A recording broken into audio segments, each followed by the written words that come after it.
Greetings, Dr. Beckett. Welcome to the Quantum Leap Podcast. In 2017, the military gathered a small group of scientists to try and bring the Quantum Leap time travel program back online. 5 years later, believing it was the only way to save his fiancée's life, Dr. Ben Song risked everything when he entered the accelerator to travel back in time. He awoke to find himself trapped in the past, facing mirror images that were not his own, and driven by an unknown force to change history for the better. Ben believed he would only need to complete 18 leaps before he could return to the place and people he calls home. But something went wrong. Ben! No! And for reasons unknown, Ben did not leap home. Hit him tonight. Remember, 2 guards at the rear, 1 in the head, 1 in the chest. And when we get inside, you grab the statue and I will light that place up so there are no survivors. Understood? Understood. Hey, not bad for a former TV star whose best days are behind him. Am I right? You are listening to the Quantum Leap Podcast. This is episode 150, The Lonely Hearts Club. You're Neil Russell. Damn right I am. I don't know if I'm allowed to say this, but I'm a huge fan. Good morning, everyone. I'm sure you've noticed that we are back up and running. What you may not know is, this is the man responsible. Tom Westphal is a senior official at the Pentagon's Defense Innovation Unit. He's been working behind the scenes to get Quantum Leap back on his feet. My goal is to make sure no one ever shuts us down again. And to be clear, that is what's at stake. Now, the way we keep that from happening is we show everyone in Washington how important, how noble, and how inspiring Quantum Leap truly is. Ian, can I borrow you a sec? Yeah, sure. Can you talk me through these periodic energy spikes? Oh, yeah, okay. So basically, every time Ben leaps, we have to search for and then lock onto his quantum signature, and that takes an enormous amount of energy. These spikes are much bigger than they were 3 years ago. They are? I cannot believe that you get to hang out with Neil Russell. I know. Okay, I'm gonna need a full debrief later, but first we should probably figure out why you're here. Yeah. You think it has something to do with the accident? It sure does. It is April 4th, 2000. That's the day he disappeared. Okay, in the original timeline, Neil was in town to appear on The Tonight Show, but he canceled last minute. He was last seen sailing to Catalina, and his boat was found adrift the next day. And a week later, his body washed up on shore. Ziggy says you're here to get him to The Tonight Show. Apparently that was the real Summer Walsh's assignment, though she clearly failed to do so. Look, I'm gonna get another espresso. Do you mind, you want anything? No, I'm okay. Thank you. Do we know when Summer lost Neil? I have Summer's expenses for the day. She bought gas to pick up Neil from the airport and bring him here. You paid for breakfast, and that's it. That means I lose him soon. Okay, if we lose him and he gets on that boat, he's gonna die, Ben. He's in the wind.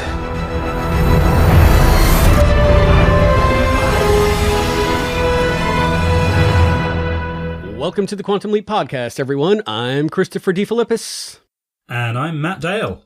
And today we are talking about Season 2, Episode 4 of Quantum Leap, The Lonely Hearts Club. What a title. This was described as an inflection point last week in the notes. Yes. I've been looking forward to hearing more about this inflection point. And for the last week, I've been talking to people about their inflection points and asking if they noticed a recent inflection point in their lives. I've got a lot of funny looks, but it's been great just throwing that into my vocab. Very natural. How many people have called HR on you? That's what I want to know. All of them, Chris, all of them. And hey, we're also halfway through this run. I'm being careful with my wording here, whether this run is the first half of the season or the full season. It's an 8-episode block, and this is episode 4. How are we here already? I don't know. Time flies, man. How are we at episode 150 of the Quantum Leap Podcast? This episode marks episode 150. And I do believe that you, Allison, and I have done more than 100 episodes of this podcast since we've taken over from Albie and Heather. That sounds right. If I go quiet during this at all, it's because I'm eating cake. I have a cake right here with candles on it. If I scream, it's because I've burnt myself on the candles, but... I mean, you're supposed to blow those out before you eat them, but you're British. I don't know what you guys do over there. We don't do that in Britain. No. That's a weird American custom. Blow them out. Where's the fun in that? You stiff upper lip and all that. Yes, burnt upper lip. Carry on and keep chewing. Yet another thing that got you sent to HR. Anyway, you'd think that we don't like this episode by the way that we're talking around everything other than getting into the episode. That's usually what we do when we can't stand them. Procrastinate. Filibuster. It's inflectioning all over the place this episode, but before we get into some of the main chat, we have some more interviews that we are going to bring you. Matt, would you care to tell us what we can prepare ourselves to hear after the break? Well, prepare yourself, because we've got two great interviews, and I'm honestly so pleased about both of these. So first up, we're going to have Genevieve Tyrrell, who is the costume designer for the show. I was so excited to get the opportunity to talk to her because obviously costumes are one of those things that immediately set the scene within the opening minutes of a leap. And I was not at all surprised really, but really pleased that she was somebody that was really focused and knowledgeable and was willing to share her process about how she goes about creating a world through the costumes. So absolutely fascinating and really delightful to talk to. So that's just a great interview. And then we've got a second interview, which is a bit of an experiment for us. This was a joint interview with Fate's Wide Wheel. So Sam Fain and I both interviewed together Kristy Lowrey. And Kristy is new to the show this season. She's just joined as a supervising producer. She's new to the writer's room. And particularly relevant for this episode, she is the writer of Lonely Hearts Club. So Sam and I did a great interview, which you'll hear here. It's also running on the Fate's Wide Wheel podcast, which obviously we highly recommend listening to as well. But yeah, we tried out doing a joint interview, and I think it worked really well. We both managed to get some really interesting information out of her on the making of her episode, but also on season 2 as a whole, and how she's found coming into this environment that's already up and running. So I think listeners are going to love both of these interviews. I'm so happy about them. Kristy, as the writer of this episode, had so much to do. So I'm looking forward to hearing all about the process that went into this and everything that they have to juggle and balance in terms of the bigger story arc for the season, while they're putting together a decent standalone episode that also makes sense in its own right. Because I feel like this episode, more than any other we've seen in the entire series, and I'm just going to put that as a blanket statement, really walked that line and served both masters in a very good way. Yes. So hats off to Kristy. I guess I'm maybe giving some of my initial impressions, but this episode, it's deceptively simple, but it is just jam-packed with so much subtext and so much going on that I think we're going to have a lot to discuss about it. So, and not to mention Tim Madison, who I was gushing about at the end of the last episode. So yeah, he's here. So yes. So stay tuned. You're going to be hearing all of those interviews after the break. This is a special treat for all of you who did not get sick of me doing the massive interview dumps during the hiatus that brought us right to the first episode of this new season. So if you've been jonesing for yet more interview content that's hours long, we got a treat for you. So stay tuned for that. But before we do that, let's discuss the Lonely Hearts Club. So Matt, if I can get some initial impressions from you, what did you think of this episode? I loved it.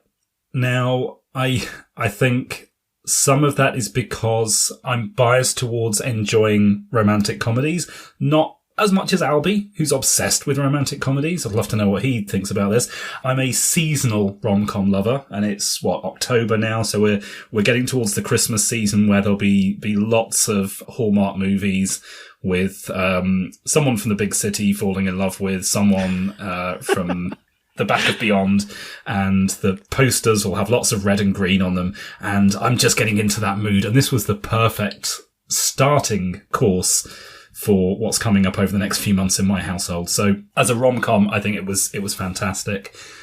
So yeah, as you so perfectly put, Chris, there's a lot to unpack, and a lot of material hiding behind the subtlety. Some great Addison stuff. Yeah, Yeah, great. I'm really excited to get to talk about it.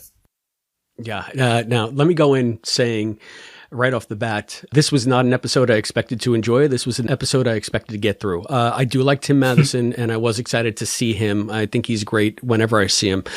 But when you tell me Quantum Leap and then you say the word rom-com, I'm not really on board with that. I'm not a rom-com fan. I have been to the Hallmark movie town where they shoot a lot of those Christmas movies. It's a place called Woodstock, Vermont. Oh, wow. We stayed there one Christmas. But that's as close as I've gotten to a rom-com since I think When Harry Met Sally. So just to give you an indication of... it's not that I eschew the form. It's just not something I find myself gravitating towards. So it's like, okay, I guess this will be the rom-com episode, and Albie will sure enjoy it, so I'm happy for him. But all right, we'll see what it gives us. But there is not a lot of calm in this rom. This turned out to be one heavy episode with so much going on and so many twists and turns. I mean, the plot just thickened considerably on so many levels. And to package that in a leap with a fantastic guest star who I think carried the freaking episode as well as Raymond or Caitlin.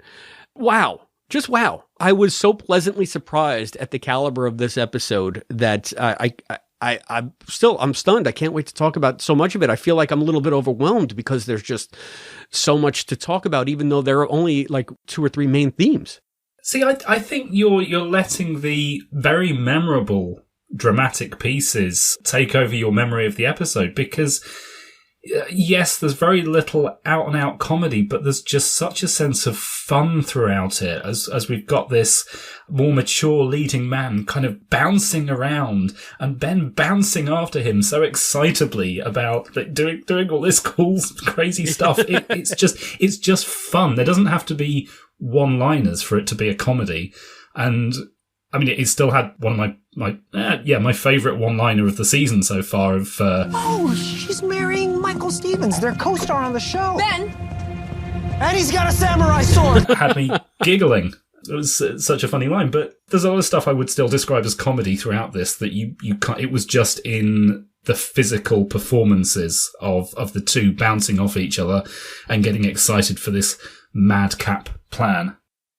The physical performances I thought were good, and just seeing Raymond run around in those sensible heels, I thought that was neat. I noticed that, and there's a scene when Neil tells him to buckle up, and he's running after Neil, and he mimes buckling a seatbelt. I thought that made me laugh out loud every time I saw it. I watched the episode 3 times, so yeah, it just cracked me up because he's just so earnest. He's such a nerd. Yeah. And that's the thing. It was Ben, maybe Raymond, in his happy place, and we saw a bit of that in A Decent Proposal. But it was so much more here for some reason. I think maybe they wrote to raise strengths more than they had done before. Yeah, perhaps. And I mean, this episode should have been an ungodly mess, in my opinion. Neil's journey in this is the crib notes of everything that's going on in Quantum Leap since the second season began. He's got a lot of straight out declarations that I think broadcast where they want the show to go in season 2, where the show is at currently, and his experiences in this sort of mirror everything that's going on with our main cast. For all the rom-com elements, this was so heavy with themes of love and loss and letting go and finding something new to focus on, or something new that makes you. And if we want to talk about Neil's journey a little bit, I think one of the best things he said was to Ben, like right out at the beginning, it seems like the mandate for the series as we move into the second season, there are adventures to be had. You know, I certainly shed my fair share of tears over lost love, but as they say, to weep is to make less the depth of grief. Summer, can I let you in on a little secret? Every day when you wake up, there is an adventure to be had. Some are fun, some are scary, and some are flat out stupid. But no matter how you slice it, life is meant to be lived. Let's reset Ben's brain here, and let's reset audience expectations here. This is Quantum Leap. It's not a mystery box show. It's not a show about some guy leaping around anymore to save his girlfriend, and that's it. It's about adventure. It's about going on and doing bigger and better types of leaps. So that right there gives me hope for the scope of where we're going to see the series going. Do you think I'm reading too much into that? No, I think you're absolutely spot on. It was a cool moment, and there's a lot of that throughout this episode. But yeah, we're halfway through this block, as I mentioned, and I think this is an attempt to make the pivot clear at the midway point. Yeah, midway point. That's a good way to put it. I guess they have been building up to this, and yeah, it doesn't even occur to me that this might be the fourth of only 8 episodes. I mean, I hope it's not. Either way it is, because we're going to have a mid-season break after this, so even if it's the fourth of 8 episodes for a month or two, it's still, we have this block that we're partway through.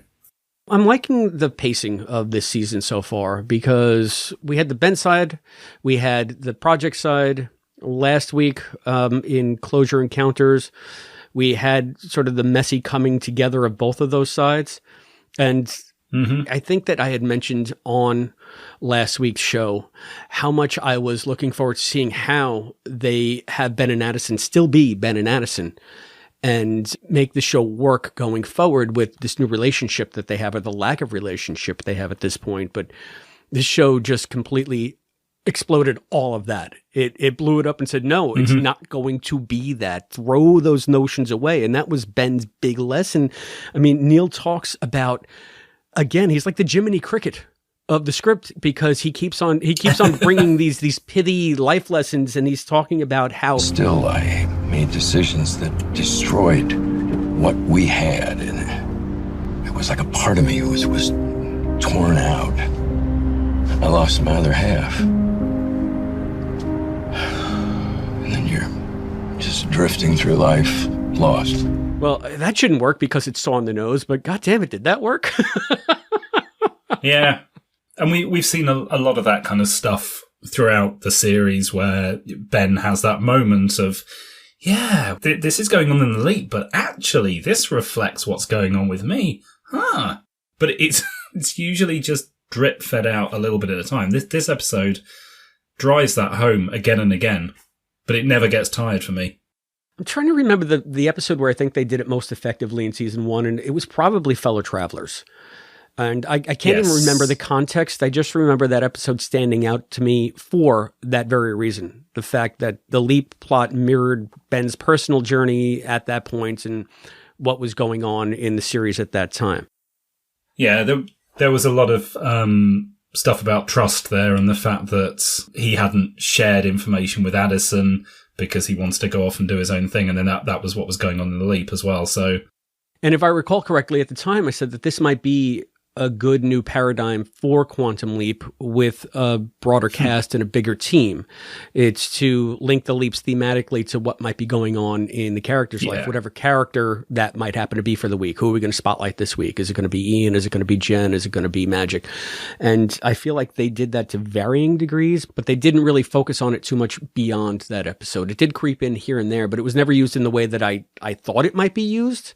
Yeah. So I'm wondering, if obviously we're going to be talking to the writer, so there's conscious intention there.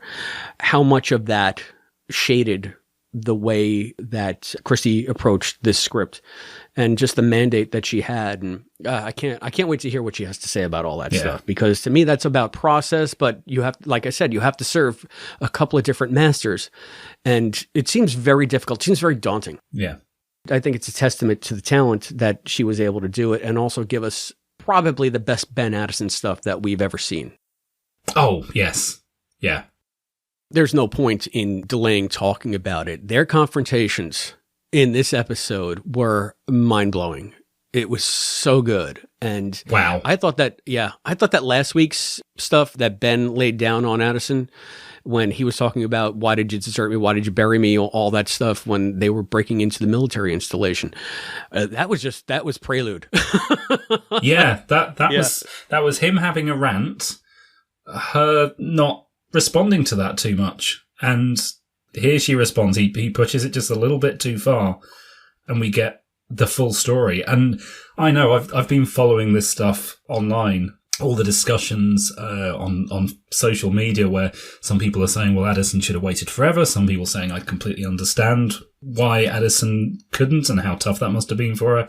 It felt like, I know this was all filmed months ago, so it wouldn't have been, but it felt like that scene was addressing one of those groups. And it was the writer through Addison explaining this is why she couldn't wait, and this was how hard it was. It wasn't an easy decision for her. It is easier to say that you would wait when you were not the one who had to wait.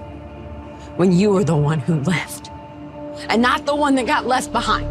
Do you know what I did when they told me that they were going to shut Quantum Leap down? I tried to jump in the accelerator, hoping that it would send me to you. You know what else I did? I gave a eulogy at your funeral. So do not tell me how hard it has been for you, because I waited. I grieved. And then I buried you along with the life that we were supposed to have together.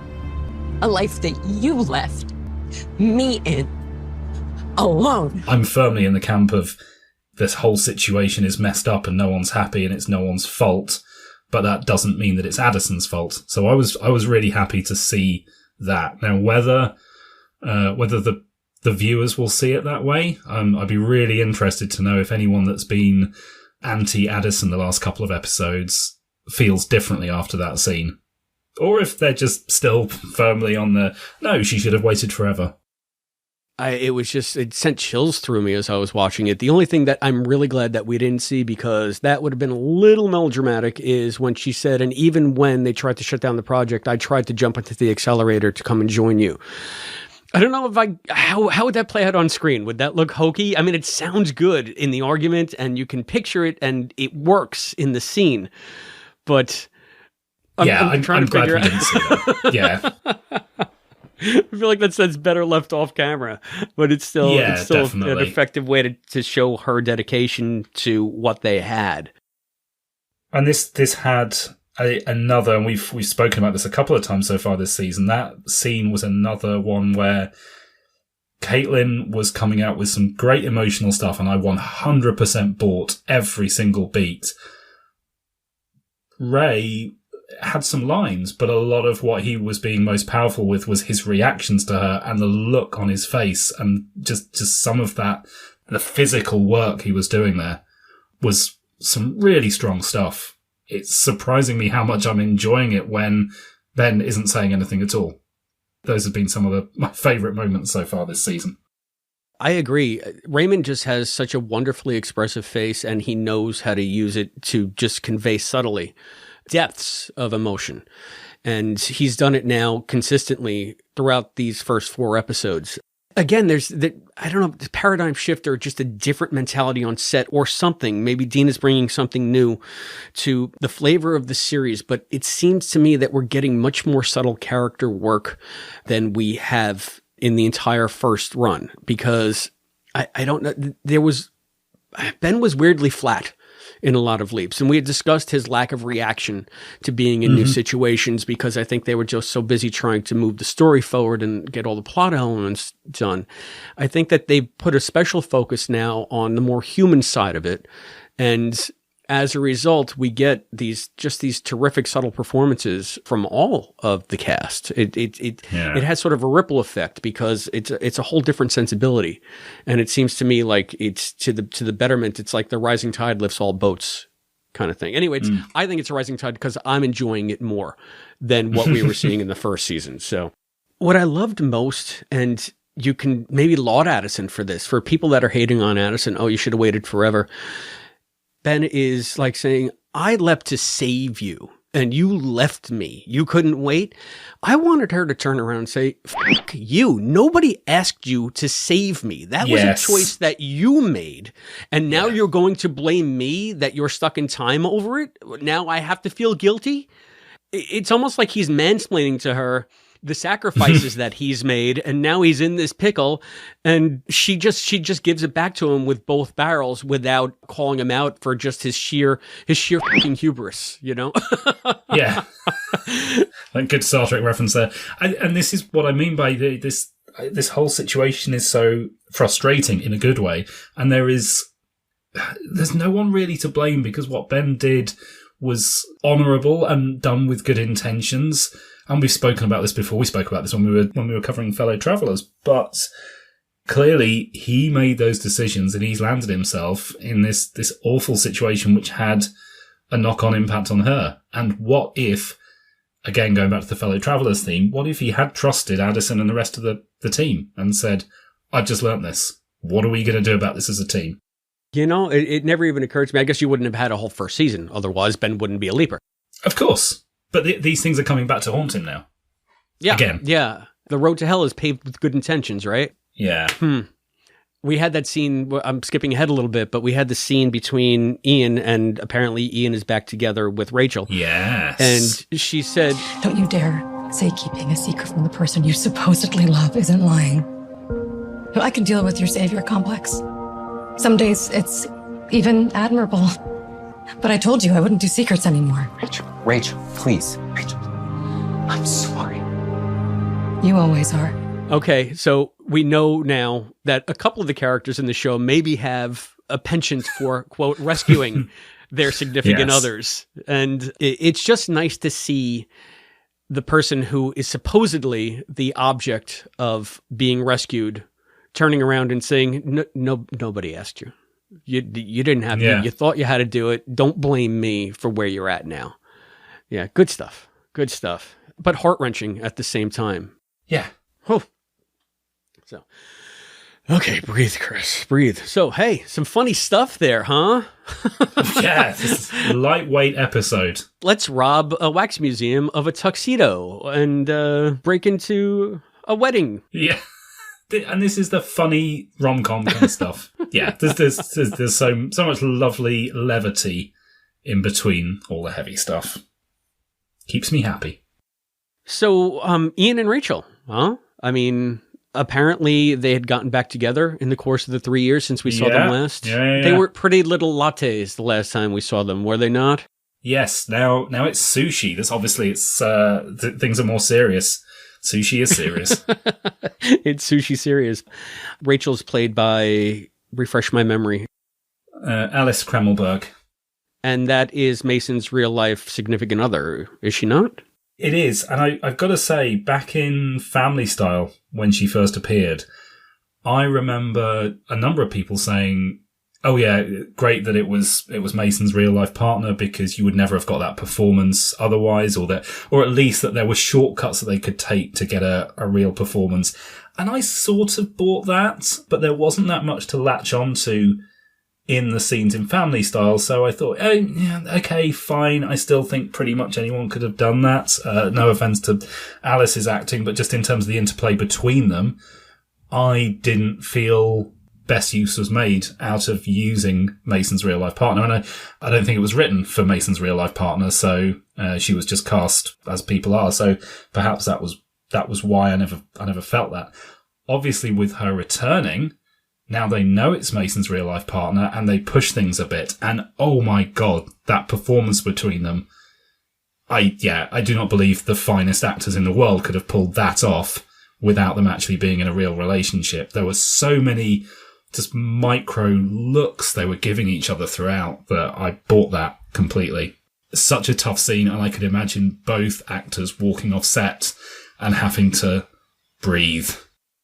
And I think it was great because not only did it give us more depth for Ian and Rachel and really make us feel invested in them as a couple, even though we've only seen her once, but it was in service to getting rid of whatever little mystery we had lingering in this. I don't know if you recall in the last show last week when we were talking about Ian's, quote, big mystery, it didn't come up in Closure Encounters. And you had said that you hope either they forget about it until there's a previously on in episode 8, and then it's all done with then. Yeah. You didn't want them to drib it and drab it out over the course of the next few episodes. And no. Do you feel like, I feel like maybe they are, but I think we got a lot more here than I was expecting. It's not just coy looks and an oh no and to be continued. I mean, we actually know now exactly what Ian is worried about. You needed someone to make you the most powerful chip on Earth. I introduced you to my boss. That's the extent of my involvement. I know, but the chip chip is transmitting Ziggy's code out of HQ, presumably back to him. I'm so curious to know, for like bigger picture stuff, what you think of that development. And you know what? I'm going to backtrack slightly because of the way they're handling this. If this were the first season, we would have had Jen and Magic driving around LA trying to find out the source of this chip, and it would have been all about that. This wasn't. This was a scene about Ian and Rachel's relationship, and it just happened to involve a chip. I didn't feel like, if you want to call it a mystery box, whatever, this chip storyline was front and center. It was the trigger for a scene about people. And that's what I enjoyed. I know I've said this repeatedly. I enjoyed the mystery box aspect of season 1, but it was plot, plot, plot. This is people, and there happens to be a plot that's triggering it. So, yeah, I don't mind the fact that I didn't want it to come up because I was worried it would become a big thing. My fears were wrong. I was really glad with the way that it was dealt with. So it's fine. The only thing is, I do feel like retrospectively now, Ian got someone to make a chip and they put it into Ziggy. It feels like a couple of episodes back we were saying, oh my goodness me, what's Ian done? Not actually that much.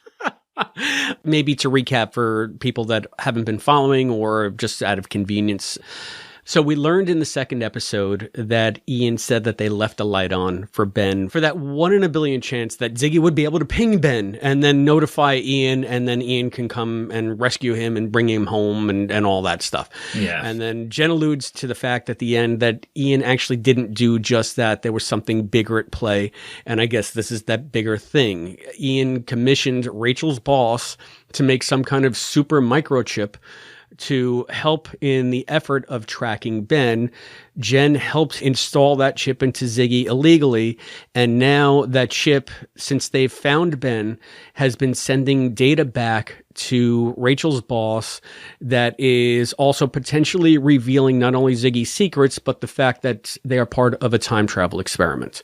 So my question to you, and I know your brain is right where my brain is, who is Rachel's boss? Is it Logan Thos? Is it? Yeah. Wow, I hadn't gone there, but yes. Let's hope it is.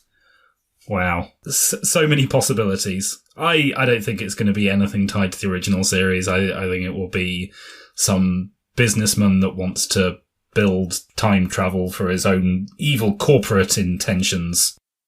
Well, I mean, that could have been how Lothos started, right? True. I'd be of two minds. Like, I would love to get the connective tissue back to the original series and maybe bring in some of those wackier elements. I mean, if we're going to have, quote, like grand adventures in leaping now, it seems to me like they're a little bit willing to put more of the fantastical stuff in it, perhaps, like shifting the horizons just a little bit. Will it get to be season 5 gimmick? I don't know.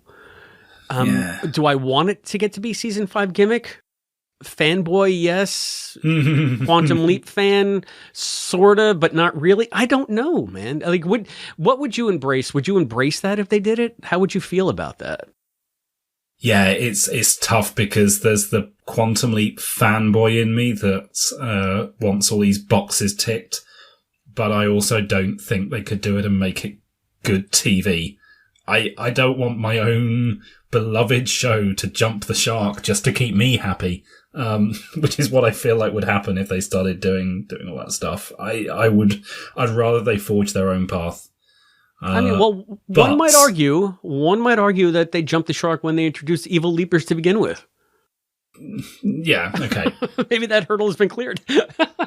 And also, this is the guy that, just as I was establishing a few minutes ago, I was saying, oh yeah, I hope they don't bring up the chip again, because that would be rubbish. And then they brought up the chip again, and it was one of the best scenes this season. So I do not know how good the writing can get, clearly. Yes, I think it would be a risk, but if they could do it, whether it's Evil Leapers, Lothos, something else that we haven't thought of that ties back to the lore, okay, I'm willing to wait and see. But I would also embrace a completely new storyline of some sort. Would you think that this would be introducing sort of a new recurring big bad? Yeah, it could be. This is something that could cross over seasons. We got some potential there. I like world building, so I don't know how big a fan I am of the notion of, like we had with season 1, this nice, neatly packed 18-episode story that finished, and now Martinez is gone, Janice is gone, that's it, boom, done. Was it really neatly packed? Well, neatly in that it ended, and we've now said we're not looking back. It's done. Yes, it didn't. Okay. It ended neatly. Well, all right, no, it ended. But yeah, I like the idea of maybe bringing something in that crosses over the seasons. We'll see. There's so much out there. It's one of those things. When that came up, I couldn't even comprehend the number of possibilities, including it being Sam having leapt into someone and trying to steal Ziggy's code to help bring him home. Great minds think Yes. alike. I was thinking, could it be Sam involved in some way? See, I don't know how they'd pull that off, but could be. And why would Sam need Ziggy's code to come home? But again, that's just going on my interpretation of where Sam is after Mirror Image. The show can do anything it wants because it's the show. Hell yeah. If they say Sam is stranded and needs help coming home, then Sam is stranded and needs help coming home. Yeah. I personally don't view it that way, but could it be a backdoor into getting Scott back on the show? And would we want him to come back on the show as sort of an adversary? Ooh. He would have his Mirror Universe Archer haircut, this spiky buzz cut. Yes. Yeah. Dyed black. Dyed black. He would not have Sam's golden retriever locks from season 2. I was just listening to our Machiko episode, and Allison kept on bringing up Scott's hair. It's been on my mind, but hair or not, I think it'd be nice to see Scott in some capacity. I don't know if I'd want him to be the big bad. I mean, this could potentially be the Quantum Leap version of the Cro-Mags, so... Do we want that? I don't know. I knew you would get that. That is harsh, man. Yeah. So, bringing a recurring villain into an anthology series, dangerous. Well, I see. Now, I think we already might have a recurring villain. Tom. Do we trust Tom? Do we hate Tom? Yeah. I knew that's where you were going. Yeah. Enlighten me. Enlighten me with the Matt Dale take on this Tom situation. He says all the right things to Addison, and he does a really good, I mean, it's not an amazing speech, but they seem to, the team accept it well. He does, so in that sense, he does a good speech, and everyone likes him, and I don't trust people that everyone likes. So there's no reason to dislike him, or to think that he's up to anything evil, except this is TV, and we know that's often a route in. I don't yet see... When we started hearing other characters, he was introduced through other characters in a way, with Jen saying, oh yeah, we know why you love him, because we all love him as well. And they introduced it like that. But then he doesn't really show much warmth. He flirts with Addison and says, oh yeah, the hologram's all like beautiful and intelligent and... But he's not actually warm. I don't think if I knew him, I would like him. I'd just think, you're powerful and successful and cool, fine. But love, yeah. So I don't know. Jury is still out. Yeah, it's almost like he's blowing smoke up her ass half the time. It's like, yeah, okay, yeah. You're a little too supportive, man. And yes. Could this be backlash? Are we just butthurt fanboys that want to see Ben and Addison back together? I don't think that I especially am, though, because I do enjoy Raymond and Caitlin, and I think that they have a certain chemistry on screen, I think that it's actually much more exciting for the way that they're setting things up, especially given how this episode ended. I'd much rather see a quantum leap in which the leaper is unencumbered and might have different attachments than to have the Ben and Addison can't get together show anymore. Mm-hmm. And I think the show is smart for maybe getting away from that, especially since everything has changed. The other thing that gave me pause when it comes to Tom, why shouldn't he be anything but just the sweet, sincere guy that Addison fell in love with and that everybody likes and respects? Why not? Because according to Magic, he is a senior official at the Pentagon's Defense Innovation Unit. And Yes. I've said time and time again that scientists have always been pawns of the military. I don't think it's you that said that time and time again, is it? Wasn't that David Marcus? Okay, if you want to get, technical about it. So, Yeah, he's an overgrown Boy Scout then. Is that what you're saying about Tom? But yeah, Defense Innovation Unit. So, group of people that might want to get their hands on the technology, not so much being hands off and saying, we'll chuck money at it. What might they actually want with it? Yeah, and there are a couple other things that kind of allude to them using this in some other way than research, because Magic says something to the effect of, and this gets into another huge thing that Tom postulates that I think we really need to dive into, but Magic basically says, I don't think that would stop other leapers. So I think that their intent is to, once they, quote, fix the machine and they're able to get people home, they're maybe intending to have more than one leaper at a time doing something. But what? So are we going to go down sort of like that military espionage route? Is the project going to become under siege from within? Yeah. It's like the new version of the committee, except the committee doesn't want to take no for an answer when it comes to preventing the U2 incident.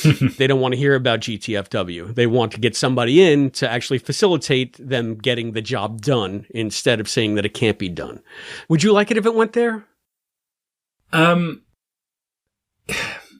Not if the show actually became that. I'd like it if... I'd be happy if that turned out to be Tom's backstory. Not that I think it has to be. There's plenty of ways it could go. But I think if it turns out that this is why the military is interested in it, fine. If it actually became a show where the military got what they wanted and they started doing that episode after episode, nah. Wow, I hadn't even thought about them maybe actually coming in and taking over. To me, it was just like, would you want to see that as a potential threat that we have to start contending with? But I mean, I don't know what you're talking about the end game. You're talking about that it's happened. No, I wouldn't want to see that either. They could do that. They could have season 2 ending with the military taking over, and then season 3 is all a militaristic one, and then they get overthrown and season 4 is back to normal, something like that. They could do it as a short-term story arc, but I don't see how they would mesh that with what Quantum Leap's all about. But I'm not going to be one of these fans that complains about something that's in my headcanon or something that maybe the writers are sitting there thinking, well, that's a ridiculous idea. Of course we'd never do that. So I'm just going to trust that the writers wouldn't go down that route. But if they do, it would certainly be unexpected. It better be damn well written. Yeah, exactly. It would be a big risk. Personally, I wouldn't want to see that, and I hope that Tom's story stays I hope it's not a cover. I hope he stays who he is, or at least if he's a little bit more than that, that it doesn't lead into some giant military drama, because I think that might lose me. I quite frankly, just the idea of it, I find it tedious. Yeah. I would hate to see them do that, but like we've said, we're at the halfway point and there are 4 more episodes in the can, and we're going to get what we're going to get. So it just remains to be seen. I would just hope they wouldn't go that way. But Tom did say something quite fascinating to me. I wonder if we're talking about the same thing, and if it was fascinating to you for the same reason it was fascinating to me. Go ahead, Chris. Oh, no, you, please. As I said, great minds. I trust that you're going to read my mind here, as Gordon Lightfoot would sing, as was playing on the harp during the wedding that Ben was trying to break up. But if you could read my mind, Matt Dale, what a tale my thoughts would tell. What are they telling? So something happened in Tom's life that, although he doesn't say as much, maybe went wrong and could arguably be put right. Tom's got a dead wife. When my wife died, I remember suddenly feeling how powerless we all are. Now that's interesting. Ooh, I wasn't going there at all. Oh, what were you talking about? We'll come back to the dead wife thing. No, it might all be part and parcel. So you think that Tom might be angling to rescue his dead wife, like Ben was angling to rescue Addison? More than that, though. Go, please. Oh, wow, yeah, this is juicy. Everybody, stop what you're doing. Pull over so you don't crash into a ditch if you're driving, because Matt's going to lay down some theories on you right now.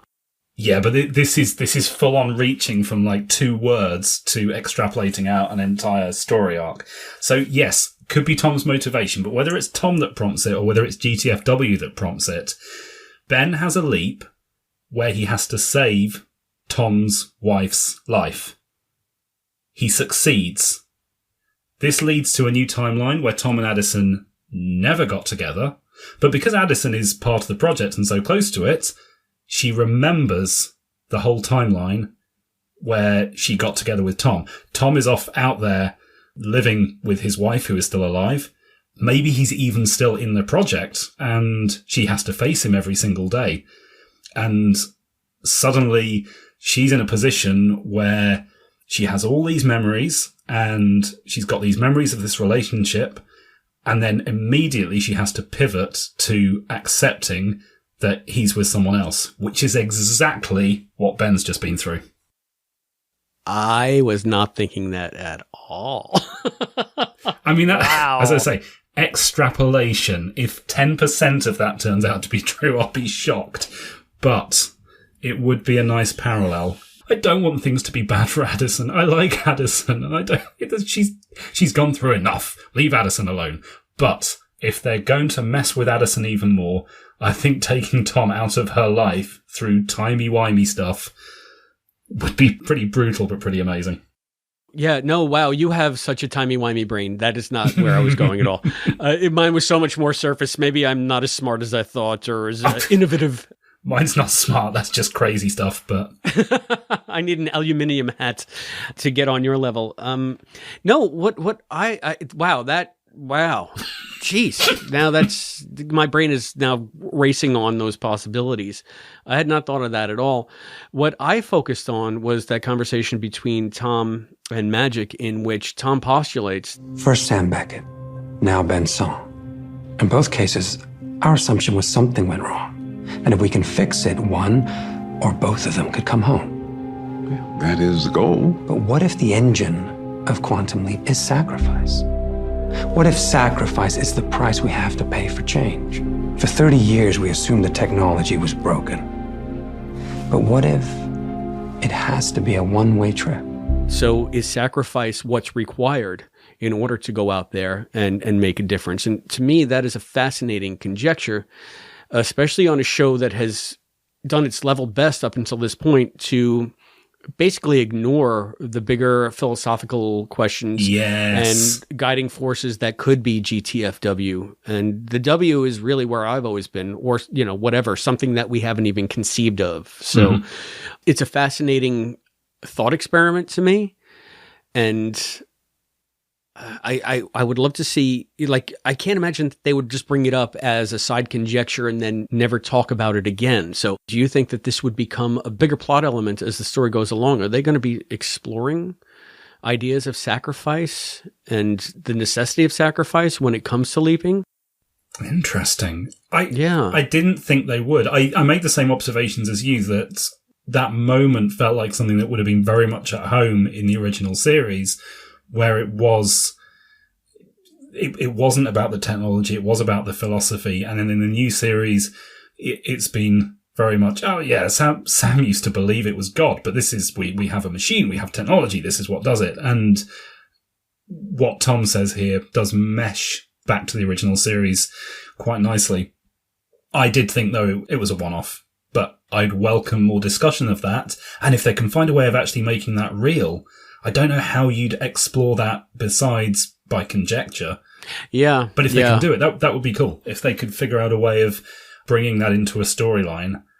I'm not even going to say a for instance, because I'm not smart enough to figure out how that would work. I agree with you 100%. I don't know how you do it besides in the abstract, but I had no idea that my little Quantum Leap brain was hungry for stuff like this, but apparently it's famished, because I latched right onto that and I said, what does he mean? How are they going to do that?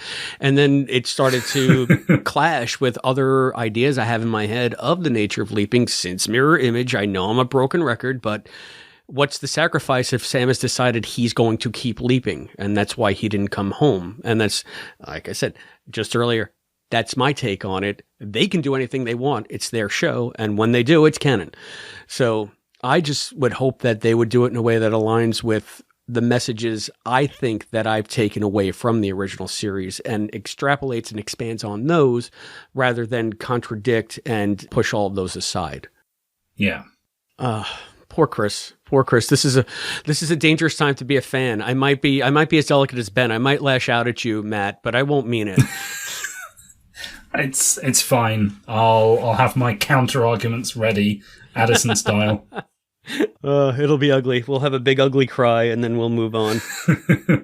So speaking of moving on, that ending, huh? Oh, yeah. It brings us back to the power of, you have often said, Matt, that any given episode of Quantum Leap rises and falls according to the caliber of the guest star. Yeah. And I know I started this episode out basically, fanboying all over Tim Madison. I didn't even know I was a Tim Madison fanboy, but the way the way he teed up everything that happened in this leap, that last scene when he tried that last ditch rom-com effort to rescue the wife, to get the wife and to rescue his relationship with his wife, his ex-wife, and her saying, this is real life. That's not how this works. It's not some movie. And then he's in the car with Ben, terrified to go see his daughter, to the point where he's crying. Like, I teared up on that scene both times that I've watched it. What am I supposed to do? Just walk up there, knock on the door, and just say, I am so sorry. Sounds like a start. What if she slams the door in my face? She won't. What if she doesn't answer? She will. What if she hates me? I didn't know that I cared about this character until I cared about this character. So it shows you how effective the portrayal was, even though he was doing, quote, light stuff. He got under my skin. And then I felt so bad for him at the end, and, the fear that he had. But it was such a beautiful lesson for Ben to have to go through and to learn that it's like the wife said to him, you need to find a new dream. Mm-hmm. And it's like Ben took all of that to heart. That's when he apologized to Addison. I ignored you. I snapped at you. I yelled at you, Addison. I don't want to do that. I know. We're going to figure this out. No, we won't. I have to give up the fantasy. I have to give up the happy ending. You can't be my hologram anymore, Addison. He literally has to walk away from her. This is too hard. This is going to screw me up. So we need to find a new dream, both of us. The Tim Matheson piece, because you touched on two really important scenes there. The Tim Matheson piece, I felt it was one of those moments when we were speaking to Deborah a couple of weeks back now about the season as a whole. She indicated that it was going to be one of these kind of story arcs where you'd get to the end of the season, or at least this block of 8, there would be a twist, and it would force you to go back and reevaluate things, and you'd realise that there was stuff hidden in plain sight. This felt like one of those with that character. And to your point about him getting under your skin, he's this big, larger-than-life character that you kind of fall in love with in a way for just how cheesy and charming he is. And that final scene just made me immediately want to go back and watch the whole thing again. To watch it with the appreciation that what we were seeing was covering something up the whole way. And that just made it even more tragic. So I loved all that stuff, that twist. And when he's sitting there crying and he's kind of shrunk down into his tux, he looks so small. It's brilliant. And as for that final moment, the fact that it triggered Addison and Ben, that discussion, I think you've said everything I would want to say about that, except just from a practical point of view, it was unnecessary for him to walk away. He was about to leap. He could have just stood there and leapt. From a TV drama language of the camera and everything like that point of view, it was amazing seeing him walking away from her and her out of focus in the background. I was in pieces. It really hit. Not only because of the performances, but that simple act of him walking away. Gorgeous. So symbolic. So symbolic. Ben walks away, he leaps out, and that's that. We don't know where he's going to be next week. We have no idea what's going on. So I'm really excited to see how they follow up on that. I guess maybe there was a method to their madness of making it so that just about anybody could be the hologram in this new iteration of Quantum Leap, because we certainly are not going to be able to rely on Addison's brainwaves as we go forward. So interesting, and a good turn. And once again, signaling different adventures, new adventures, bigger adventures. It's such a sweeping declaration of we're in new waters here. This is a new show. This is, I would say, a third iteration of Quantum Leap that we haven't seen yet, that we're poised for. So I don't know if you have any other thoughts, because I feel like that almost sums up my final impressions of the episode. Is there anything in this that we need to cover that we haven't? I have no other notes. I would just say, if since you've done most of your final impressions, I'll just add mine to say I was concerned coming onto this recording that you were going to have said this episode, it's a rom-com, it's dopey, I don't like it. And I was going to spend an hour arguing with you. So I'm so relieved that you saw a lot of the same stuff I did. And this is such a good one in spite of itself. I can't imagine this looking very good when they were breaking this in the writer's room.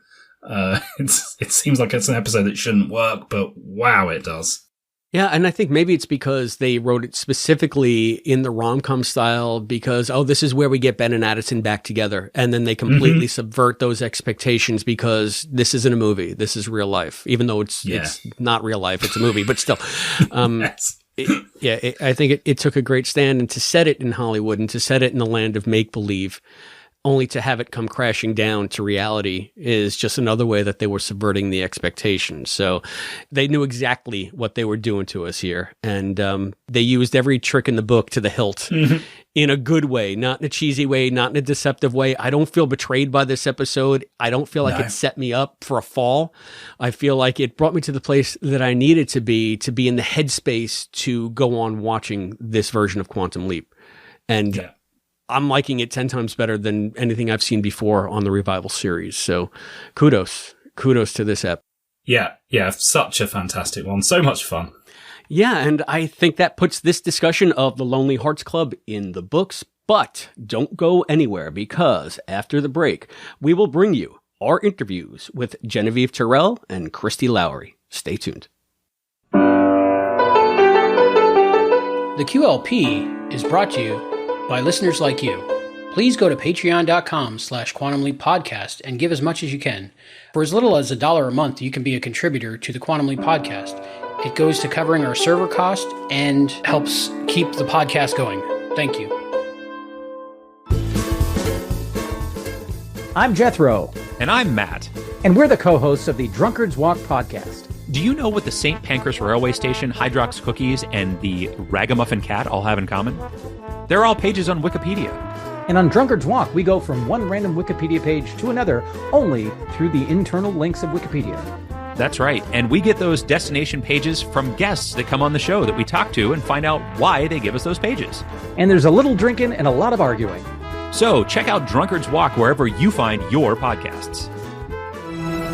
This is Dean Georgaris, executive producer of Quantum Leap, and you are listening to the Quantum Leap podcast. Okay, Matt, I know I said that I didn't have any more points to make, but I forgot to mention the very coolest thing in the episode, maybe the coolest thing in all of Quantum Leap history, new series or old. Oh, what's that? That whole part where the characters are sitting around HQ reading books. Oh, riveting. Yeah. I mean, look, it was worth it because it was a fun scene and it had some fun moments. It stretched credulity. A bit. That an AI computer that we know from the past experiences emotions. Of course Ziggy could have done that. I mean, she could read Shakespeare and understand love.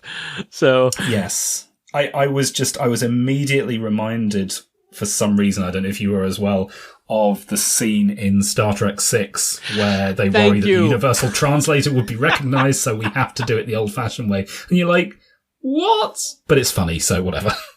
Yeah, I guess. It's like, where did he get like 17 copies of this ancient memoir that look, like beautiful hardcovers with the dust jackets intact? And it was just like, come on.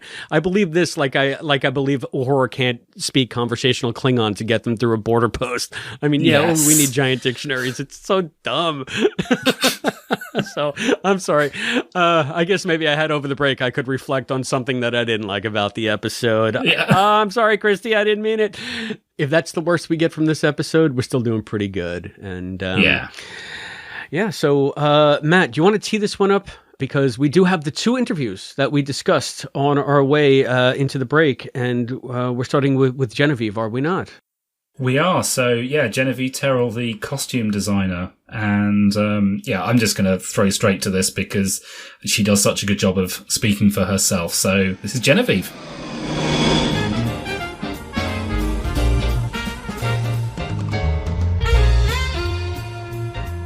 Hello, Leapers. You are about to watch an interview with Genevieve Tyrrell. But before that, I wanted to share something with you which came as a bit of a surprise to me. I ran this interview with Genevieve on a Friday evening, and the day after that I was chatting with Caitlin Bassett, not for an interview. We were just swapping some messages, and I mentioned that I'd spoken to Genevieve, and she said, "Oh, Genevieve's a saint." I said, "What do you mean?" And she said, "Okay, you have to find a way to put this story that I'm about to share with you in the interview." The interview had already been recorded. It was a little bit too late to do it during the recording, so I'm going to share with you what Caitlin shared with me now, before the interview starts. So this is, in Caitlin's words: "When we were filming the first season, my aunt died. She was like a second mother to me, and it was brutal. To get me to her funeral, I had to get written out of a few scenes in episode 109, Fellow Travellers, so I could take a red-eye to Virginia. I barely got there in time for the funeral. Well, I've been working so much and living out of a suitcase that I didn't have a dress for the funeral. Well, Genevieve heard and said, 'I got you.' And the day I was about to fly out, she'd left me 5 black dresses in my trailer with shoes and jackets so I could have something to wear for my aunt's funeral." This is, it's October now. I know they were filming Fellow Travellers last October, November. So this must have been a year back. And this obviously stuck with Caitlin enough that she insisted that this goes somewhere in the interview. So during the course of the interview, you're going to see Genevieve, in her own words, explain her process, talk about leadership, how she works with her team. But it's very rare with these interviews that we get an insight into someone's person from somebody else. So I'm really pleased. Thank you, Caitlin, for sharing that with me.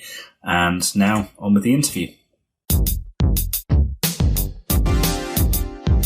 Hello, Leapers. This is Matt at the Quantum Leap podcast, and I'm really excited today because I have with me here the costume designer for Quantum Leap. It's Genevieve Tyrrell. Genevieve, welcome to the show. Thank you for having me. It's fun to talk about the thing that we do day in and day out now that we're hopefully post-strike. Yeah, hopefully back soon. And I'm really looking forward to hearing about what you do, because I'll be honest, I don't know much about how costume design. I don't know anything about how costume design works. So I'm really interested to hear about the process. Really interested to hear about your contribution. And a show like Quantum Leap, the costumes are probably up there with the sets as one of the main things that sell how unique this show is. So loads of cool stuff to talk about. Yeah, thank you for recognizing that. Yeah, thank you. I think a lot of people do. So let's start off talking about yourself before we get on to Quantum. Okay. You've been in the business since I think about 94. Can you tell me how you got started? What were some of your earliest experiences in the industry? Sure. I was going to school to be a fashion designer, and then I moved to Los Angeles to continue studying and started working at Fred Siegel, which is was a very hipster kind of place to be in the 90s and previously, and met all kinds of stylists and costume designers, and realized after they would call me and ask me to pull things for them that I loved film and I loved the narrative word and I loved, every facet of it. I thought, why did I never think of this before? And, and so I changed my direction to become a costume designer. And I told basically everybody that would come through those doors that I would be an intern or a PA or whatever they needed me to be. And, a number of people who did, commercials and music videos took me up on it. And then everything that was low budget that they didn't want to do, I did. So I was fortunate enough to do the Counting Crows and a bunch of other musical acts that I then stayed with for a number of years. Nice. Yeah. And through my commercial contacts, one of them was Nicole Lalogia, who was one of the producers of Swingers. So then she brought me in to meet Jon Favreau and Doug Liman, and I designed Swingers, and then I had a movie career. So it kind of just took off from there. And Swingers is such a cool place to start. I gather you were also in Swingers as well. I've never spotted you, but it's so silly. I noticed your credit. It's so I know, and I'm always looking. Whenever I see that on IMDb, I have to think about it a couple times. I'm literally like, they're talking about hot girls at a party, and I walk through the frame, and that's but literally no acting was involved, and somehow I am credited for that. Hey, more strings to your bow, and thank you for the tip, because now we can go back and find and try and spot you. Yeah. So Swingers, big start. What happened next? I know we've got 20 years to cover in a few short minutes. So all right, let me encapsulate what happened it. over that time? 20 years. Yeah.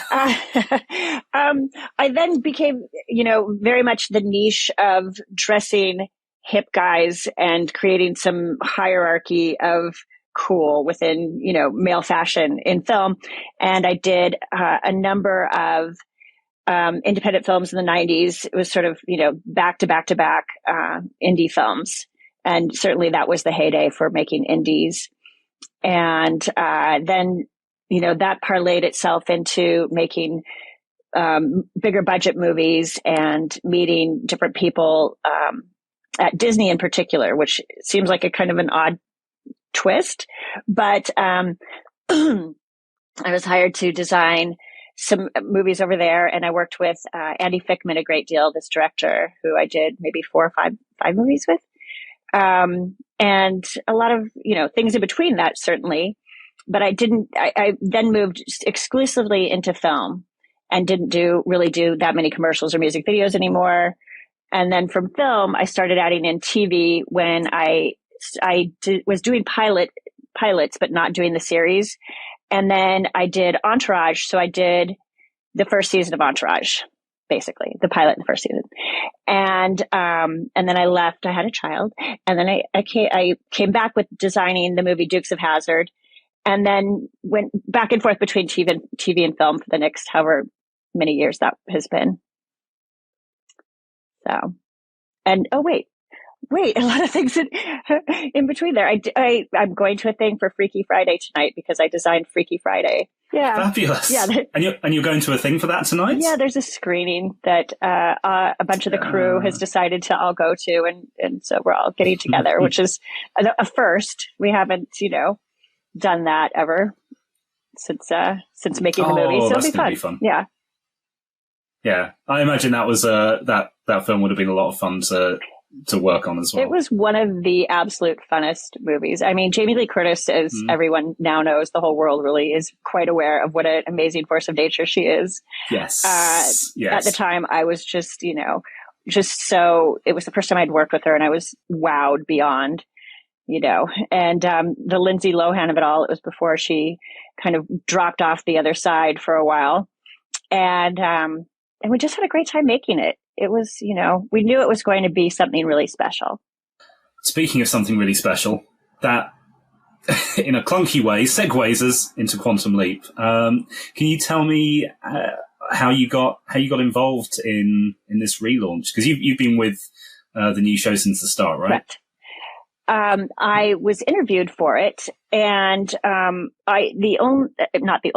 of a primary amount of things I had done prior to this show that were period was a giant pilot for ABC called Triangle that didn't get picked up, but I had so many period costumes in that. So I was able to put together boards to show the producers and so forth for the interview.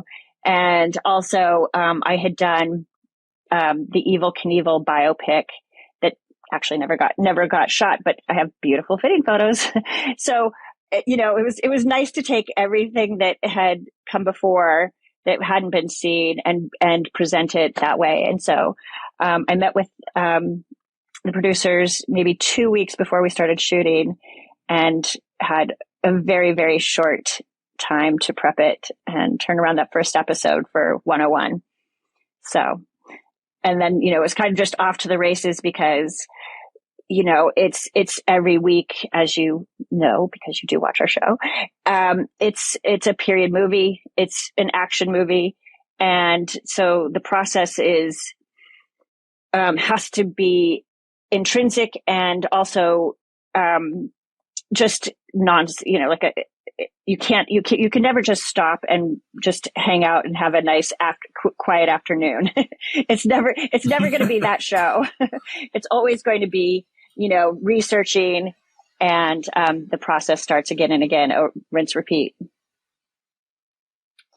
Can you tell me a bit about that Sure. process, besides the fact that it's incredibly packed, I'm sure, having to do all this new work again and again? What does that look like from start to finish? Well, fortunately, the writers are great, and we're never waiting on a script, which is a huge, huge bonus for any show, but particularly this show.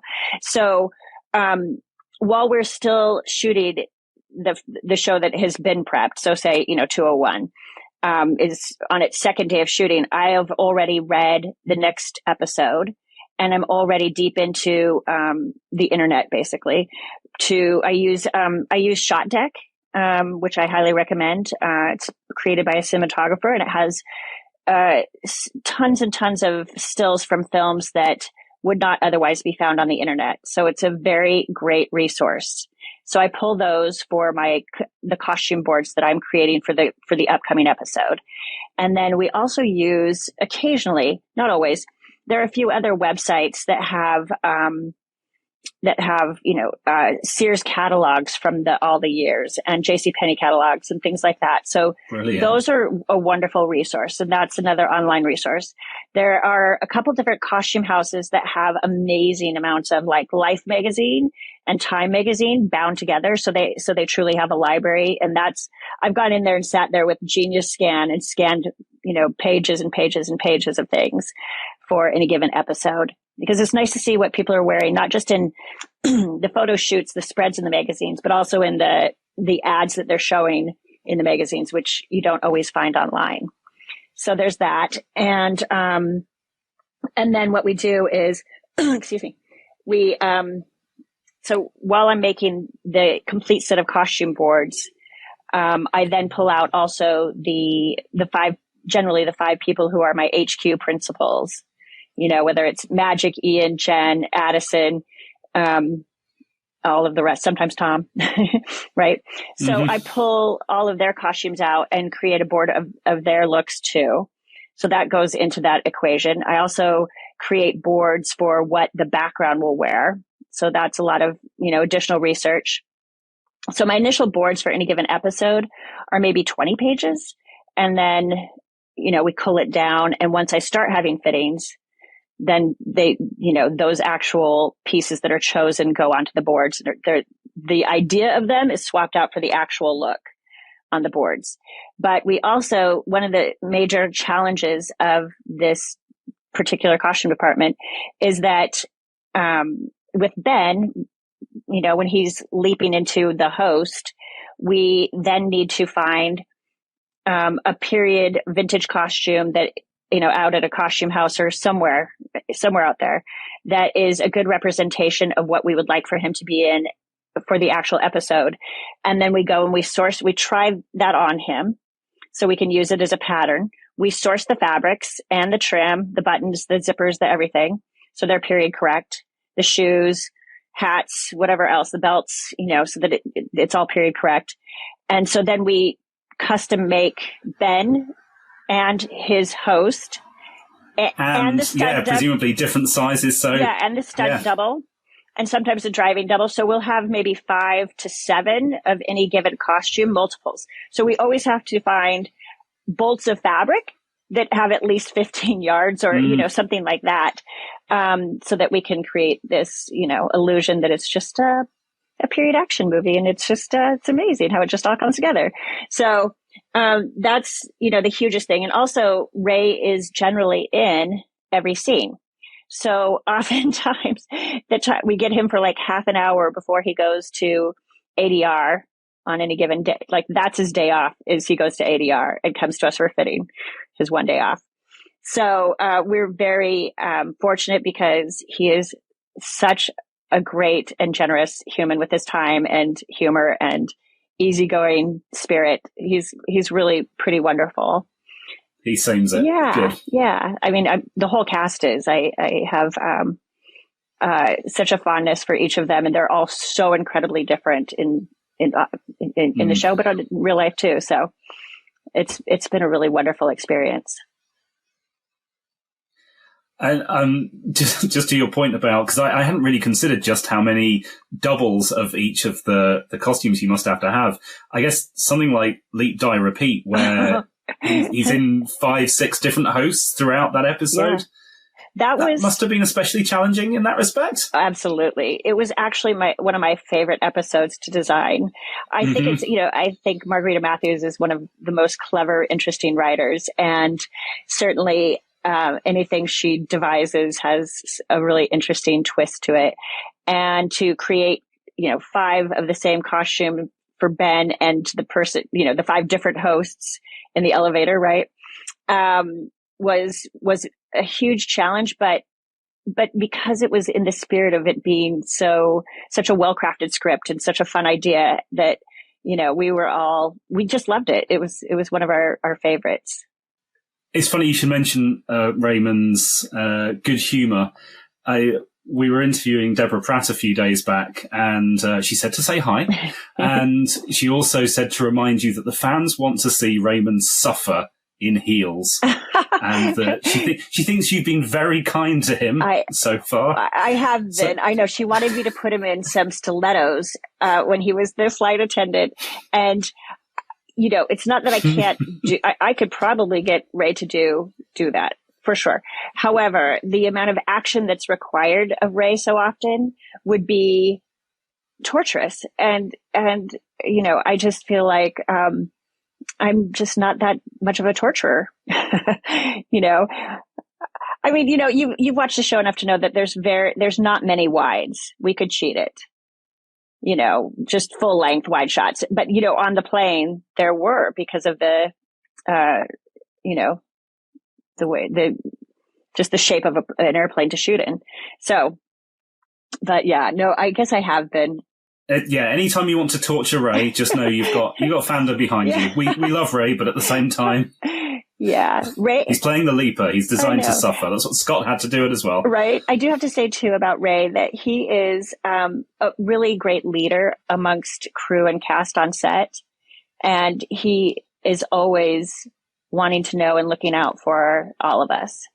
He's very imbued in being in a leadership role. It's, by choice.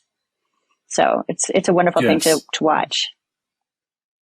Yeah, I think it's an important part of the success of the show. It shows to those of us watching closely, and it shows in the interviews that we run as well. The interplay between all the actors and the production personnel. Yeah, I've designed shows where that was the case was the opposite. So I speak with great authority when I say it makes a big difference. I can imagine. Yeah. Yeah, so it's interesting. You mentioned about doing that. Obviously, the kind of the hard research on the eras, but also then choosing outfits for the project. Is there any kind of link between the two? Are you trying to reflect in some subtle way that's going over my head? What's going on in the league? What's going on in the project? How do you tie those together, if at all? Yes. Well, what I like to do at the outset of every episode when I'm I've done the research for the period, so I have a pretty broad overview of what the palette will be for, say 1970s. And so then I go and I look in my closets for my lead actors in the HQ project and pull out something that's completely contrary to that in both color and also tone. There are times when, with Addison being the hologram, she needs to be in the period scene, within her hologram. And so I don't want her to be wearing anything that looks like the period we're in, or also in the color scheme of the period. So it's something that has to be complementary in both the period scenes and the scenes at HQ.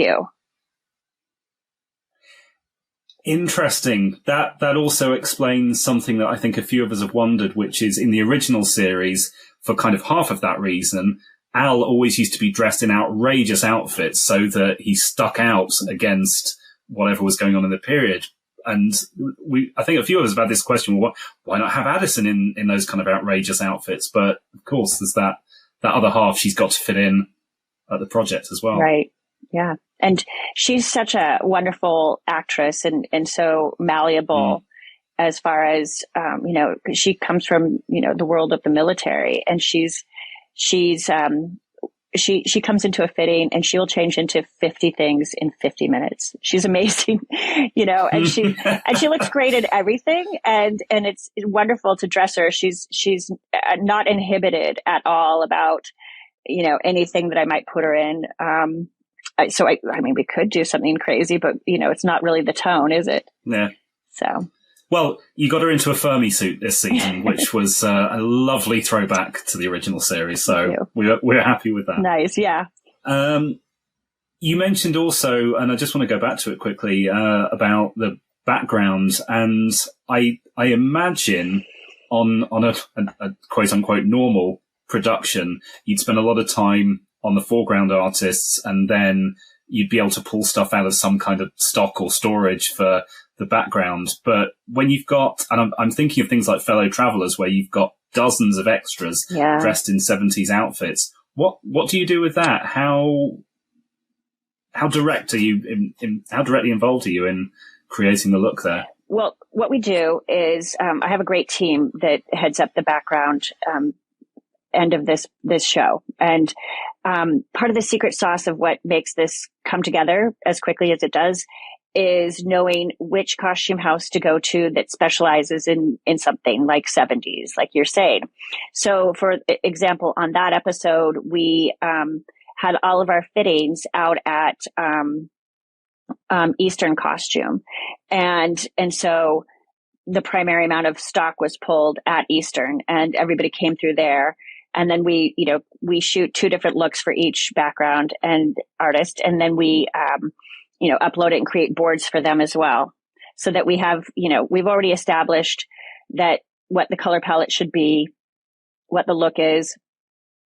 And hopefully, obviously during COVID times, there was a lot of attrition that people would be fit and then wouldn't show, or, so there was issues in that way. But I think we created, maybe a 20% buffer or a 30% buffer to accommodate that. But yeah, so a lot of times we're at either Eastern, United, or Warner Brothers costumes. Those are our top 3 primary places that we, choose. We know that Warner Brothers will have like the best 80s stock, or, we know that United has the best 30s, 40s, basically 50s too. And a lot of times, strangely, at United Costume, we have United American. There have been enough big movies that have come through there and have stock there now that there can sometimes be multiples of shirts or different things that have been custom made by films past. So they're in the period section that they're appropriate for. But so we squirrel them away. When Mrs. Maisel wrapped, they sent everything to Western Costume. Western Costume bought a lot of it. And we went in and we saw 2 racks of men's shirts, and we were like, oh, we need these. We're just keeping them. We know we're going to need them, and that prevents us from having to custom make shirts. So it's the little things that save time that we really value so much. I can imagine on something that scale. Yeah. Is there anything particular that we should look out for? Is there like a particularly famous character in a famous film that, if we look closely in the background of an episode? Oh, it's interesting. An unintentional Easter egg, perhaps? Oh, yeah. If I think of one in particular, oftentimes if I find something in a costume house, especially at Western, you're going to get that real rich film history. And a lot of the things that are period were custom made, and they'll have a patch sewn into the neck of the shirt or the suit jacket or something. And it says Western costume. And then it'll say the actor's initials, like R. Reagan or somebody, and it'll say the year it was made. And so, you start, or whatever it is, I always take a picture of, those little patches when I see them, because it is such a cool, I love that costume history part of it, that you just, climbing up into, we call it the stacks, when you climb up the ladder into the racks of costumes. Say we call over to Angels and Berman's every once in a while, which is your local costume department, and they have an amazing stock too, but only if we can't find something, which hasn't happened too often. Yeah, I had no idea that there was so much out there and so much rich history to pull from. Yeah, that's must make it so exciting. It does. I mean, even you can pull medieval costumes that were custom made for something from the 40s, and you're thinking, oh, what do you think this was? And sometimes, again, going back to Shot Deck, you can, and using sort of IMDb too, to look at like what movies were made in that particular year. You can figure out what those costumes were made for originally, which is, it's fun. It's a bonus. I'm super interested in the research part, and you mentioned at the start about looking at specific eras. I'm wondering, do you have a different process for when you're looking at specific cultures? And I'm particularly thinking of Family Style here as an example. Oh, yeah. Some beautiful costumes in that. Thank you. Is there? Well, thank you for bringing it to the screen, because it made that episode come to life. Oh, and there's other examples of it peppered throughout the show, but I think that's a particularly interesting one. Do you research that in a different way, or is that the same kind of process? That in particular, I feel like I went with. I don't feel like I researched it culturally as much until I started.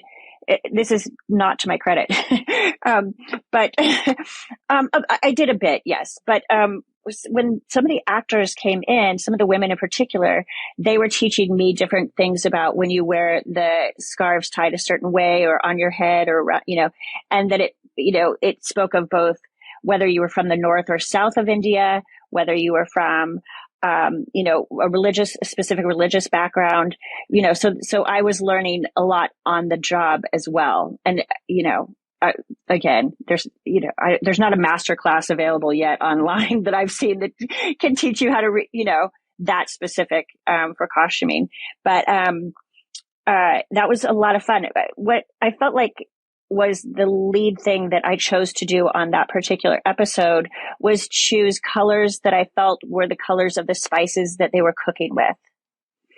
It was nice. Yeah, like the paprikas and the cumins and so it's the deep paprika color and the orangey tones and the purples and all the different things that I felt were part of that like lavish feast of visuals that Deborah Pratt was set out to portray in that particular scenes and episode. Yeah.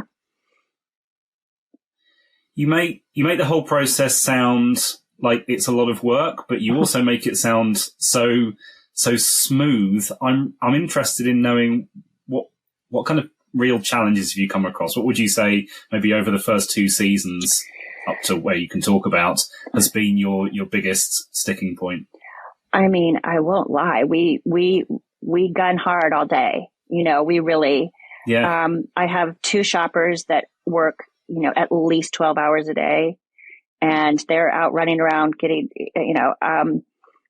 I think that I have such a great crew that we we try to infuse laughter in a lot of things. And, you know, and I think that keeps the wheels moving in a much nicer way.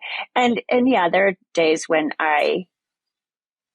you know, it's not that I would feel defeated, but I'm like, you know, just amazed at that the mountain still is there to climb. Let's say that, you know, it's just, it's big. And then it just, you know, you can take it home with you and it just rolls over the next day. But I try to be in early with everybody and knock it out and try to have a little bit of evening left where people can be with their families and, you know, and me too, so that we have some balance. I feel like I'm getting a management masterclass from you now. Let's flip that. Let's flip that the other way. What's been your favorite era to visit? What's been the most fun that you've had? I love the 30s and primarily. I love the 20s, 30s, 40s. I just find the costume, the era is so fascinating to me.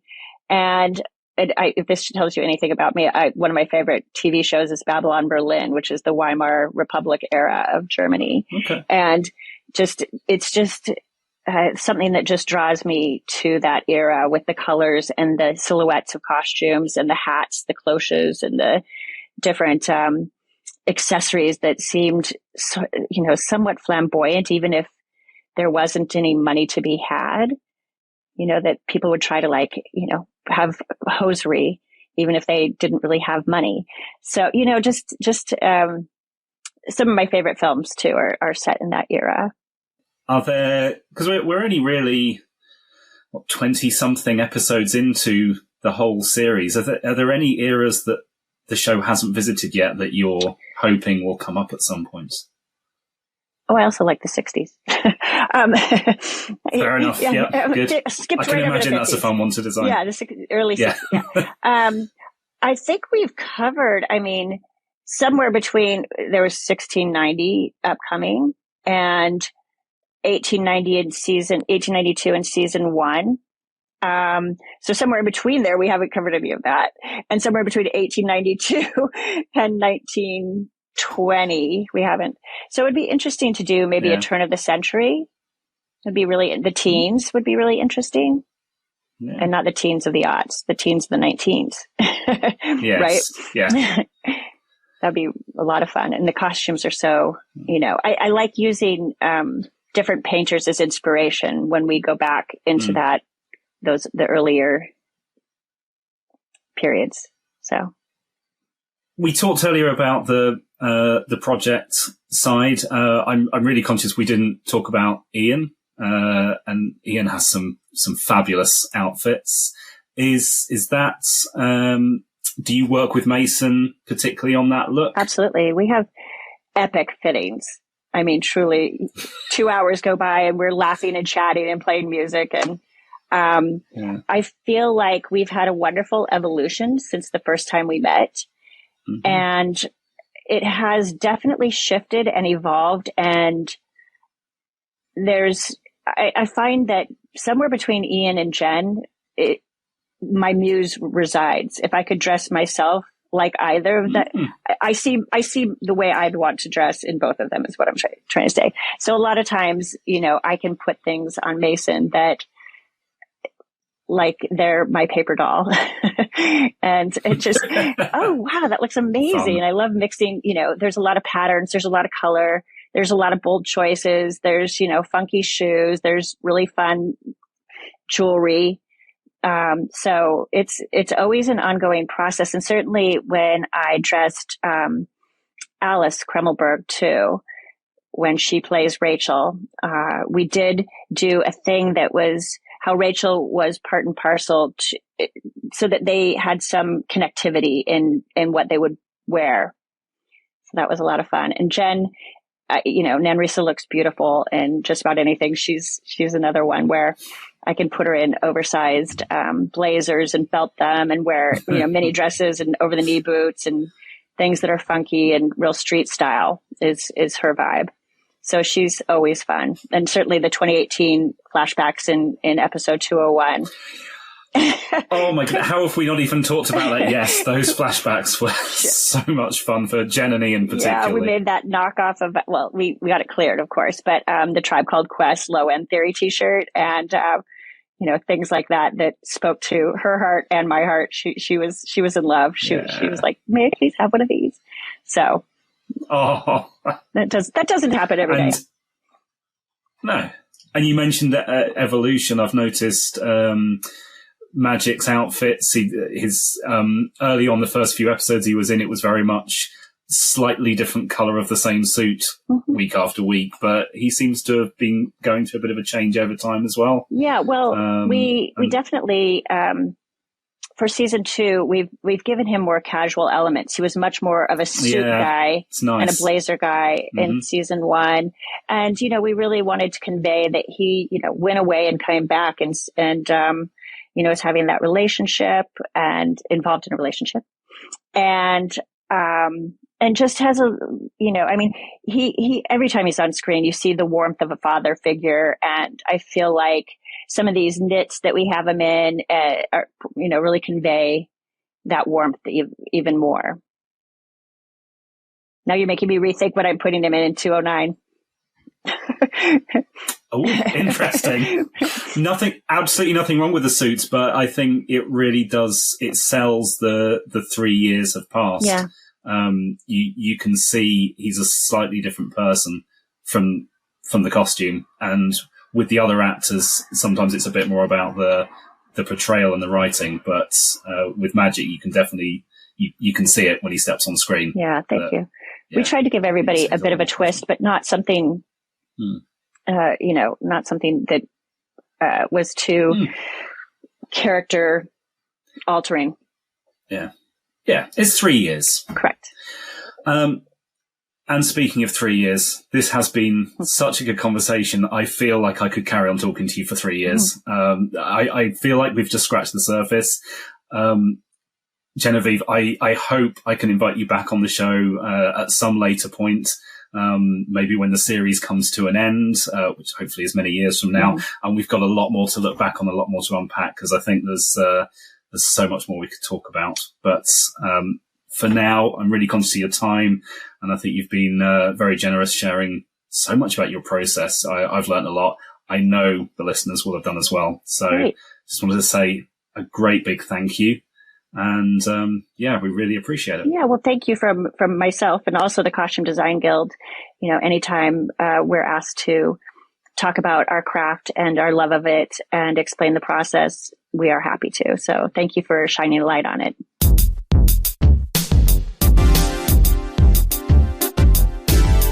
All right, you weren't lying. She's a delight. Yes. She's a delightful person. Yeah, and so charming and informative. And yeah, I could have spoke to her for a lot longer. And you heard, I've invited her back. She said yes. It's good. We'll get her back when there's more costumes to talk about. Yeah, I mean, because we do have some different types of leaps coming up. That's one thing that I like that you guys touched upon, because every costume is period specific, even though they're very subtle. So it's not like we have been like the witch trial one that's coming up. It looks like that's much more of a quote costume heavy episode, but yes, Jen's got to think about all of the costumes that are going on, no matter where they are, and the fact that they don't stand out like Jean-Pierre's Al outfit stood out. Right, exactly. It's such a subtle thing that if you notice it too much, she's not doing her job right.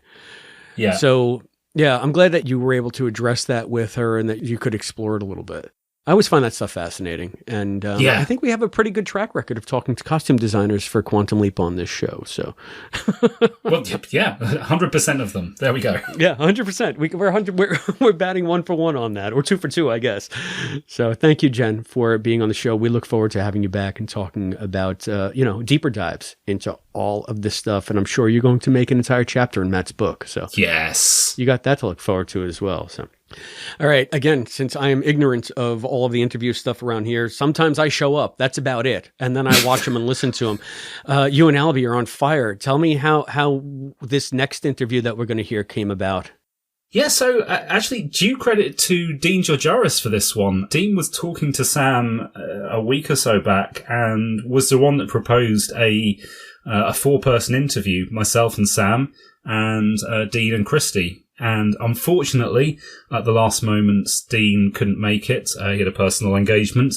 But in all honesty, as much as I love talking to Dean, that gave us the opportunity to really focus on finding out more about Kristy. So, yeah, this came about through Dean talking to Sam reaching out to me and saying, hey, what do you think? And we went for it. So it's a new and interesting way of doing it. And Kristy Lowrey.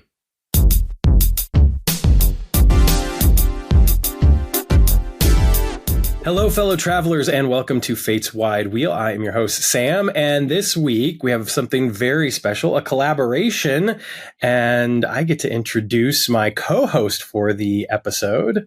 Yes, it's Matt Dale from the Quantum Leap podcast, and Sam and I have with us Kristy Lowrey, the new supervising producer on Quantum Leap and writer of tonight's episode, The Lonely Hearts Club.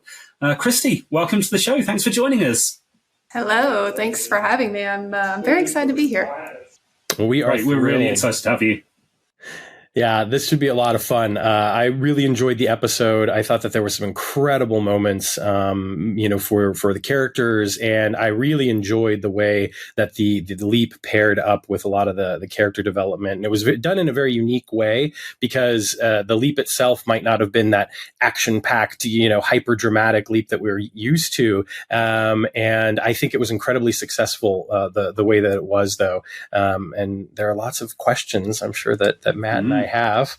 But one of the first things I will throw out there is that this episode has an excellent guest star in Tim Matheson. Tim is just phenomenal. Now, obviously, I know when breaking the episodes and writing the episodes, you don't often know who's going to be cast in the show. So I'm curious, was there any inkling that Tim would be your Neil Russell? And if not, at any point, did you maybe tailor anything towards him, or were things written in a certain way? Because obviously he's someone who has a lot of experience, carries a lot with him. So I was curious as to what the process is when you have a guest cast member like this. No, we did not know we would be getting Tim. I think early on we knew we wanted to get someone, a name, because it is such, I think, a good character role for anyone to step into. I'm sure I'm allowed to say this, but early on we were kind of like, our prototype was like Ted Danson was like the name we threw. I think even for a while we called the character Ted. I think we tried, I'm sure we went down that road, which is far above my pay grade, but whenever I think we were slightly into prep, but like I had heard Tim, which I think we were all very excited for, Animal House. Obviously Tim has been doing this for a very long time, great resume. And I will just say, working with him on set, he is just like a lovely human being. And as long as he's been doing this, was just like excited. Like it felt like it was like his first like thing he ever did, which is like just cool for, I think, not only me, but all the actors to like, oh, here's this guy who's been doing this so long and he's still just as like excited to be acting. So Tim ended up being very lovely, such a great actor, such a great human being. So I can't see anyone else playing that Neil role now. So I'm glad that's who we got. Tim really lights up the screen with a lot of what in some people's hands could be almost cheesy OTT rom-com dialogue. It's very big, broad strokes. Yeah. I'm really interested, going back a step before the casting, what kind of inspiration you had. Was this always designed to be for me, going into the Christmas season as we are, this feels like the season for rom-coms. And was this the kind of what you were going up against, trying to fit into the Hallmark movie style? Yeah, I think early on, and I admittedly have not seen this movie, but I know Dean threw around my favorite year, or when we were just talking about conceptually, and even like, and this is not necessarily tonally like get him to the Greek, but like you have to, like your character has to get someone who is, of prominence to like, who's obviously not listening to you, to like get them to a place, was kind of like early on where it started. And then I think just naturally, yeah, because we even called it a rom-com. I think at very times when we were shooting it, everyone felt that very much, which, yeah, I guess looking back at other episodes, we don't comedy, of course, but usually it's like action and this and that. And this is kind of felt, I think we even leaned into those moments sometimes, and even those tropes of like rom-com moments. So I think pretty early on, we knew like it was going to be a little bit lighter tone and lean into just like the romance of getting the woman you love back. And the the comedy of that. And then, of course, the fact that this character was, used to be a sitcom actor, was in the comedy world. Like, it felt like you had to like lean into like that charm and just like being funny and that kind of thing. So I think we talked around that. We kind of knew we were swimming in those waters pretty early on. Yeah, it's, and one of the things that I think works so well is that there's a wonderful balance. And I find this quite often, frankly, with the Quantum Leap revival and in the classic series as well, is there's such a wonderful balance between, the dramatic moments and these incredibly grounded, these incredibly, you've got the balance between the grounded moments and some of these incredibly over the top moments, or what could be over the top. And it works so well. And I'm curious, when you're approaching an episode, from a writer's perspective, how do you do that? How do you kind of balance the honesty with some of that sort of, a little bit more oddball comedy as well? Obviously we do things like, tonal passes. And as far as like, the writers, I think, and I'm coming in new to the show, but everyone has been there since season 1. Like, we kind of know what is, like, this is either a bridge too far in either, like, in any genre we do, like, we're not this scary, or we're not this, like, we don't kill people. So we all kind of know, like, what that line is. And I think for this specific episode, what's great about it is, like, we have, like, the character arc, and specifically, Ben's character, but also in this Neil, who Tim's playing, just a, where their arc starts out. So it kind of starts out, if you notice, the episode is very light, like you are in a rom-com, but as you get further into the episode, it starts to get heavier and more emotional. And by the end, there are tears, and there are like moments where you're like, I'm sure we'll get into that, like, breakups, and this can happen. So it kind of helped, that kind of helped guided us, like, where is Ben at emotionally in the episode, and also where is Neil at in terms of like the wedding and all that. So I think that kind of gave us a guiding light to follow. Like, we started out light and then definitely got into like heavier, almost drama territory by the end, which was very helpful to just keep us in the right direction. I'd like to understand, because I know a lot of our listeners like to understand the process of what happens behind the scenes. You mentioned a tonal pass. Was that what does that really mean in terms of what does that look like?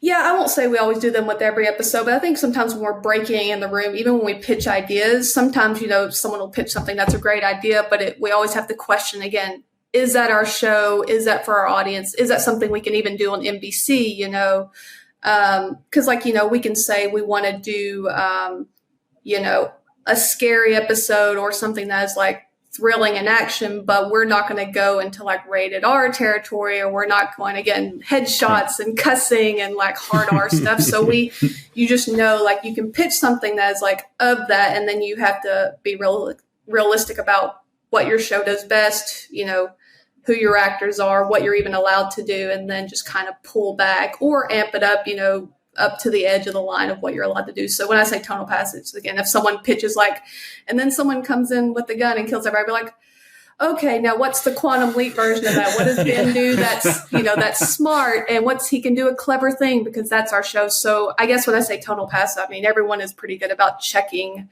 our pitches up front. And then when it lays out on the page, like, okay, that feels arch for the villain to do, or this is a little too rom-com-y for this moment, or it gets a little silly and broad. I think we just are always kind of keeping that mindful for like what its strengths are. I love hearing about that, and it's fascinating to me the way that the room in particular interacts and collaborates on the episodes. One of the things that's interesting, and Matt and I were talking about this beforehand because we're both intrigued by this, is that even though we're aware that most of this takes place, most of the writers' room is virtual over Zoom, that a lot of the writers, in fact, I think all of them with one exception, are in the LA area. And that exception is you're in Arkansas. So we're curious, how does that work?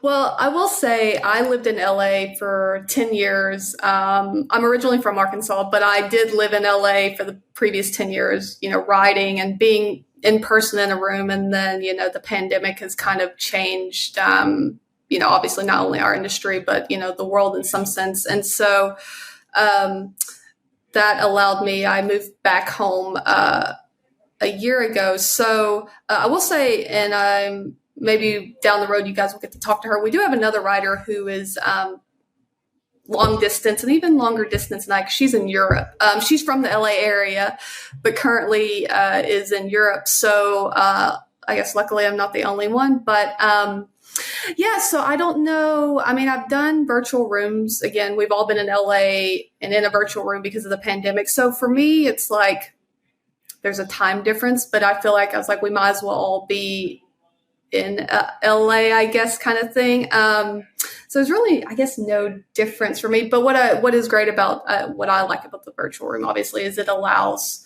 you to get writers who are not necessarily based in LA, because, people, New York, Europe, everywhere.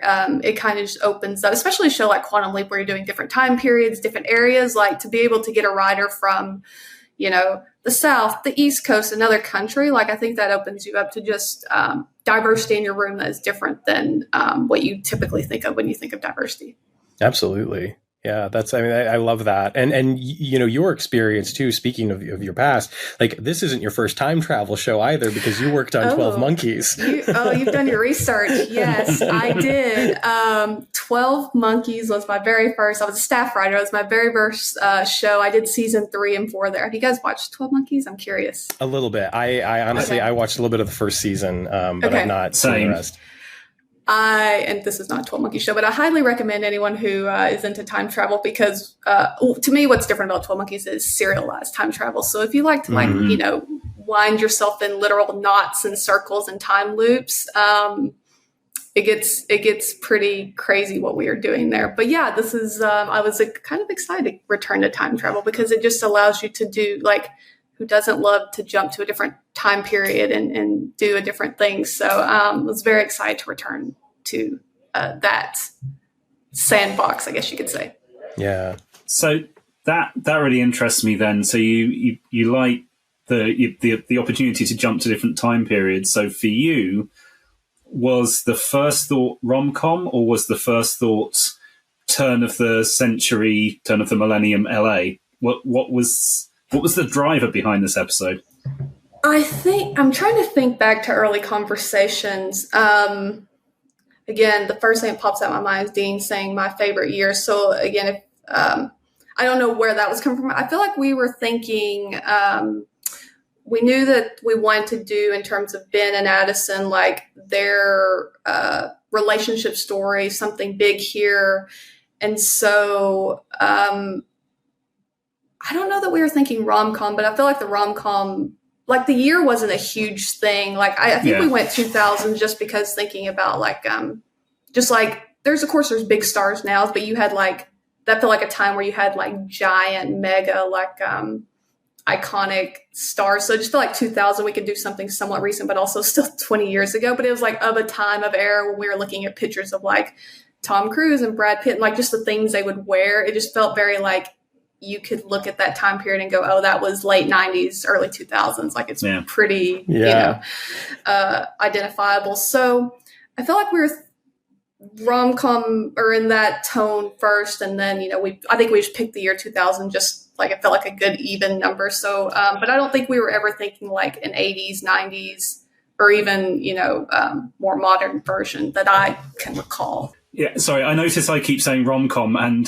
you keep seeming to try and divert away from that. So I guess you don't feel this is as rom-com-ish as I mean it as a compliment. I love a good rom-com. No. I think part of that is if you would have told me 6 months long enough, well, we've had the strike. If you had told me a year ago I'd be writing any kind of rom-com episode, I probably would have laughed in your face.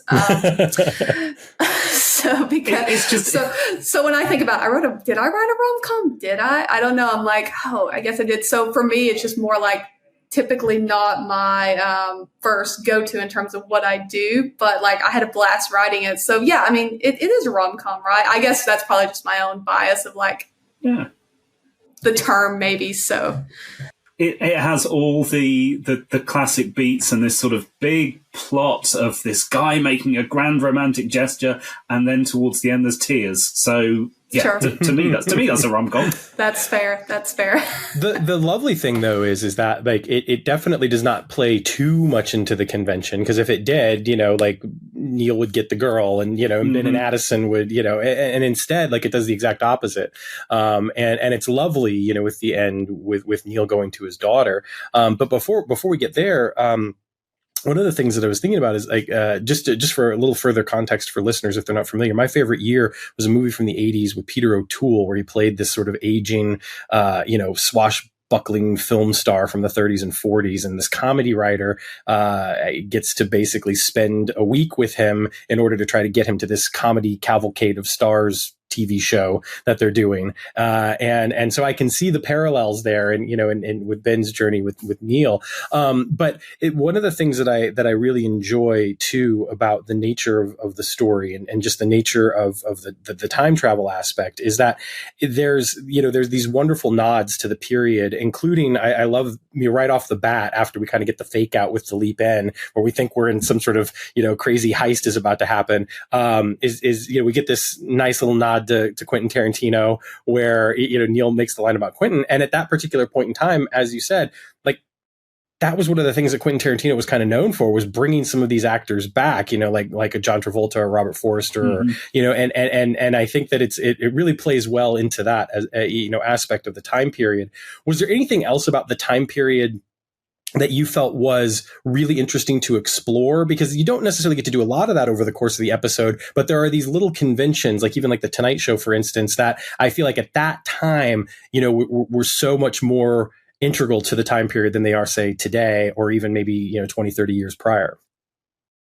I don't know if there's anything necessarily in terms of like what is it about 2000. I think, again, now everything's so like digital and you can watch like TV and movies on, your phone, your computer, there's influencers, all that. But like, that was of a time where like, again, the big names of, Brad Pitt and Tom Cruise, because we even talked about, it's like, imagine being with Tom Cruise the day before he died. Like, that's kind of sometimes how we would like imagine the magnitude of like something like that. So I think part of it is just like of a time in which like stars were so big, Hollywood had this kind of like beam about it in a way. Probably now people, I think, look at Hollywood sometimes and they're like, Hollywood. But like then it was like, a shining beacon of like hope and this and that, and just trying to remember that time. And of course, like, we had fun little, like even picking out wardrobe, like the Planet Hollywood hat. Like, is Planet Hollywood even still a thing? And small things like that. And you're like, oh, even 20 years, things have like disappeared and went away.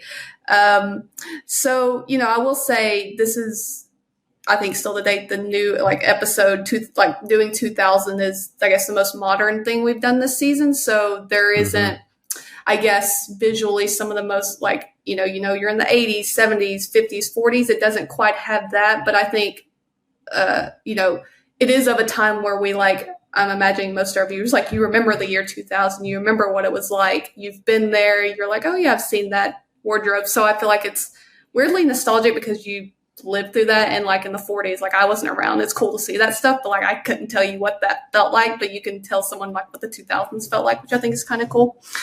And I will say what kind of helped us in thinking of like the big stars. I think what's a little bit different about this episode, usually Ben is kind of like, when he has his host and he has, the person he's trying to help, he's usually leading that in an active way. And it's like, well, who's the type of person that he would like kind of get off on a wayward path and like listen to every word and follow? It's like, it's a big movie star. It's like, again, imagine being with Tom Cruise. Well, if Tom Cruise says he wants to go break up a wedding, you're like, yeah, Tom Cruise, I'm totally going to follow you, as opposed to like Ben's supposed to be like, no, we need to go do this other mission. I need to help you. So I think having that kind of like time of when you would be starstruck really helped us buy into the narrative that like Ben would go kind of off mission and do this thing because of who Neil Russell is and his love for him, which I think really helps sell that kind of that era and that story for us.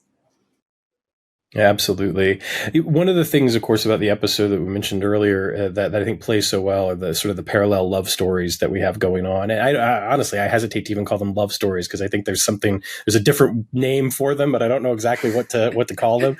And not only, of course, do you have Neil's and of course Ben and Addison, but we also get a wonderful scene between Ian and Rachel. We haven't seen Rachel for a while since the first season. What was it like to bring her back, and what was it like to explore, not only, of course, the relationship as it's advanced between Ian and Rachel and kind of been rekindled in the past 3 years, the missing 3 years, but also to bring in these larger sort of plot arc elements with the microchip and what could be going on with that. There's a lot that going on in this episode. It's filled with a lot. So I'm curious as to like playing with that element and introducing that bit as well as bringing Rachel back. Yeah. What was that like? Yeah, I would say there's a pretty big, or at least launching pad for a B story here that as you go on for season 2, you'll see this is the kind of the beginning. But the interesting thing I remember when we talked about bringing Rachel back was I don't believe we had seen her character since like 113, I want to say. So there was this kind of like, and I think that was kind of left like you don't know if her and Ian are still together or what that was. So it's like, if we want to bring her back and say they're still dating, like how do you kind of fill in the gap with what's happened between those 10 plus episodes?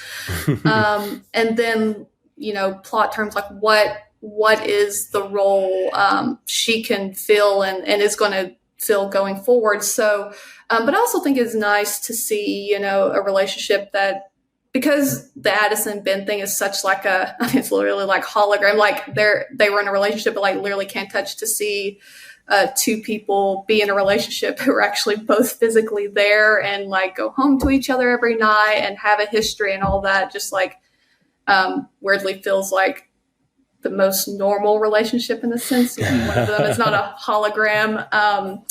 Now, of course, Addison and Tom, which we didn't have last season, so there is that now. But I think it was nice bringing her back. And like I said, not to get anything going forward, but we will be seeing more of them and kind of how that relationship is strained by, this ongoing chip issue that is being had. But I would say definitely like keep an eye on that story because it becomes important down the road.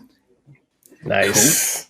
Cool. Looking forward to that. Thanks for the tease. I'm interested. Sam kind of touched on it, but I just want to delve a little bit further. So you've got, for want of a better word, love stories. You've got Neil and Ben both in stories where they've made decisions about their relationship, and that's very clear.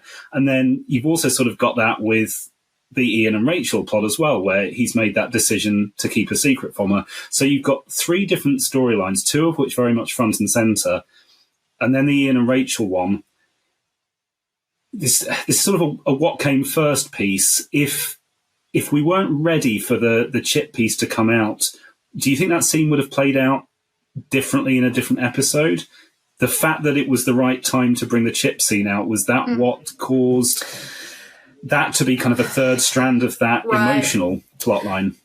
Honestly, until you asked me the question before, I didn't even, and this may sound silly of me as a writer, like, because I was just thinking like the Lonely Hearts Club, I always just thought of it as like Ben and Neil, but obviously Ian is probably a part of that club looking back. And so I think we were kind of chip story, was kind of, we knew we needed to kind of get that going. Again, I can't remember exactly at what point Rachel came in, but I don't know that we were looking at that story as like, oh, we also have this other relationship that is kind of playing out. Tragically is not the word, but like, a romantic relationship, but doesn't kind of like end in a happy way that you think of in the beginning. So I'm glad you guys kind of observed that, because I didn't even I didn't consider it's actually 3 love stories there in some sense. I guess I look at that as more of like this kind of launching off point for the chip, but you're absolutely right. It is especially for Ian, their own love story, or reintroducing love story, and how is that going to be ongoing through the thing. So I admittedly maybe didn't see the connection until you just said that. So. We fans are often known for seeing things that weren't intended to be there. And I'm just always interested to know if something was intentional or if it just happened that way and we notice and appreciate it anyway, regardless of the background. So it's cool. No, it's a great observation. Like I said, now I think the Lonely Hearts Club has suddenly gotten bigger, which is makes it even kind of more sad, happy. Like I said, it's a happy episode, but there at the end, you're like, oh, if you look at those three relationships, you're like, oh man, oof, poor. That poor club. They all came out pretty all scathed. trying to do the right thing. Yeah, all trying to do the right thing, all being somewhat toxic with it. Yeah. Something else is, speaking of like the parallel storylines within the episode, I have, since I've seen episode 4 and, we got episodes 1, 2, and 3 as screeners, and then we got 4 and 5. So there was a bit of separation between when we saw 3 and when we saw 4. That said, immediately I could not help but see 4 as sort of this emotional sequel almost to episode 3, because I gave Raymond Lee his well-deserved laurels on the last episode of Fate's Wide Wheel, because I just think his performance in that episode, and in particular some of the moments that he has with Addison, are just brilliant pieces of acting. Well, in this episode, not only do we get more brilliance obviously from Ray, but Caitlin has a couple of moments in particular that are just astounding. And specifically the moment where she says she almost jumped into the accelerator to go after him when they were shutting the project down. I mean, that scene is very powerful, and she obviously rises to the occasion. When you're working on something like that, especially knowing what came before in in episode 3, what type of thought and care goes into crafting a scene like that in order to kind of pay some of that stuff off while also moving these characters forward? I mean, when I got this episode, and again, we kind of knew was going to be the episode in which Ben and Addison, break up, for lack of a better term, even though they're technically already broken up by the happenstance of, 3 years and Tom and all that. I feel like the character arcs and those kind of things, sometimes we map those out. Those are less movable than, again, are we going to do a 50s action thing? Are we going to be in the 80s? Those kind of obviously we talk about inside, but sometimes it's like, well, what can pair along with those? Like, what's the best time period and host and story and environment to like accentuate the character arcs and stuff? And I think this one was a big one because, I had this actually funny story. I remember I was on the bus. I don't know what day we were shooting, but I was on there with Ray and Caitlin, and she just looked over at me and she's like, so you're just the new kid coming in here and breaking up the fan favorite relationship. And I was like, oh my God, that is exactly what I did. But I was like, and that kind of hit me of like this again, say what you want about the episode in terms of like the whole, but like, I think you will look back at this one in terms of like, their relationship, this is where it clearly like ended to an extent, and like how devastated I think some fans will be or maybe not, but like it was a lot of heavy stuff. And it was also a way for like, Ray, Ben's character, it's been, he's had 3 leaps. This is his 4th leap. It's been a very short time for him. And how is he processing that? We saw some of that in 3 and how he, was a little more reckless. And then for Caitlin, who's had 3 years, and it's like, those scenes we knew where they just both laid everything out on the table, like, hey, here's my side and here's what I'm going through and here's my side, and neither one of them are wrong, but neither one of them like are right, and it doesn't fix the situation they're in, but it is what it is. I think it was just nice for those characters to be able to lay out those cards and say, here's where we're at, what do we do from here? And then of course, Ben makes his choice at the end about what he thinks needs to happen. So I think we take those scenes very seriously because, again, the other stuff's interchangeable. We could have put that in a thriller. We could have set that in the 80s, but that character stuff, you can't really move forward with your story arcs until you have those moments. So I think you have to take care of the characters. And here's what's great with working with the actors. They know the characters. They've spent more time with their characters than you have. As writers, we have to take care of everyone. We have, anywhere from, 6 to 10 characters on any given episode to juggle. They sometimes only think about their, like, what would Ben be going through? What would Addison be going through? So sometimes you just talk with them and they're like, well, the last episode I was going through this. And so sometimes they can help recenter you on like, oh yeah, because we're talking about episodes ahead of time. You're writing 4, but you're talking about 5 and 6. And so they can help recenter you of like, this is where I think my character's head's at. And so it's really great to just check in with them of like, hey, given where you were last episode, like, where do you think you are? And sometimes you can make changes based on that, or they accentuate certain dialogue you've given them because they're like, well, I thought my character would say it this way because, they just have so many interesting takes, I guess, on it. I enjoyed checking in with them during those scenes just to like make sure like where their head's at and like if they thought that their character, because it's surprising like how much just tonally you change the way you say a word or you add a word, and like sometimes in those big scenes, like as you fans will read into it and it'll take on a whole new meaning. So it's sometimes they'll add stuff and you're like, wow, that was a really good ad. And so, I think, and this is just my opinion about the episode, when I go back and watch those really big scenes, like I still get teary eyed and I was like, I know what they're going to say and I know like where it's going. And I'm just like, the acting I thought in those scenes was fantastic. So, yeah, it's great writing and great performances. The two together and the direction. I mean, just everything about particularly that scene where Addison and Ben are talking. I find it really fascinating that your story about Caitlin and what she said, because what I've seen online over the last few weeks is fandom seems to accept that they're over. There's some theories that, okay, maybe they'll get back together, but basically fandom accepts that they're over. What seems to have divided fandom is half of us think, well, Ben is in the right. She should have waited forever. And the other half understand why she didn't. And I love the fact that this gives, after Ben's little rant in episode 3, you can probably see which side I'm on. After Ben's little rant in episode 3, Addison gets a good chance to really articulate her side. This isn't even a question. This is just an observation, and to see what's going to happen tomorrow after this goes out, what people are talking about online, because I do wonder if more people are going to say, I get Addison's point of view now. Yeah. I don't know if that's going to happen, but...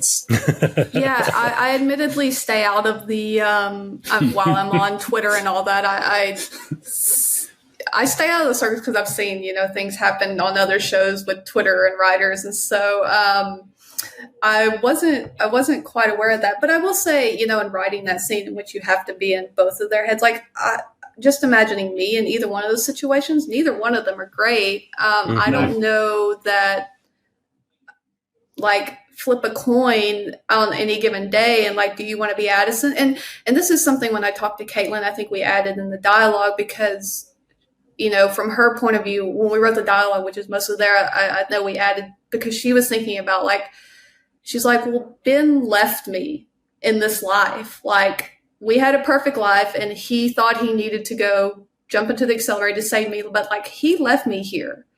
And I was like, oh, like, we didn't necessarily write it that way originally, but like she added that, and I was like, that would be hard when you think about like, again, and if you're in a relationship, like pointing at you, like you started this, you left me here, like, do you want to be, and again, in Ben's point of view, like he's left in terms of like just leaping and leaping. So like they all have their own, obviously arguments about like who is in the worst situation hurt the most. But I thought that was a unique perspective that she was able to provide for us from an actress's point of view of like, I was left here. I was left in this life and it's not as great as, everyone thinks it might be. So I hope when people watch that scene, they are, whether they're not empathetic towards Addison's character, but like can actually look at that and be like, oh, I wonder, would I rather be Ben or would I rather be Addison? Because I don't know that there's a clear answer. And I think hopefully that's how we intended it, is that you feel for both of them. And like the heartbreak of that is, I think, where the emotion comes from, hopefully. Because if there was a clear black and white, like you did this and you're wrong, it's like, okay, it's easy to side with that, Yeah, I think the pure like pathos of the moment that is evoked not only, you know, for Addison, but also for Ben. I think that that's the key, is that you really, over the course of 2 episodes in particular, you really do see both sides. And with this episode specifically, I think by the end, you can't help but kind of come to terms with it in some ways, you know, as a viewer. And for me, like I never was on either side, you know, because I understood where Ben was coming from. I understood, you know, where Addison was coming from. So for me, it's just been really gratifying to see the journey that they've gone on up to this point. And it's going to be fascinating to see where it goes from here. One of the other things about this episode that stands out, I think, especially from the prior 3, is that we get to spend more time with Tom in this episode than any previous episode. What was it like to, you know, to write for that character? Because I personally, if I'm being completely honest, I think it's probably the most difficult character to write for on the show right now. I genuinely believe that. I think that there's just that character to me has got to be difficult, because you don't want to do too much of this. You don't want to do too much of that. So I'm very curious what it's like to write for him. And then I have a follow up to that, but well, let's go with that first.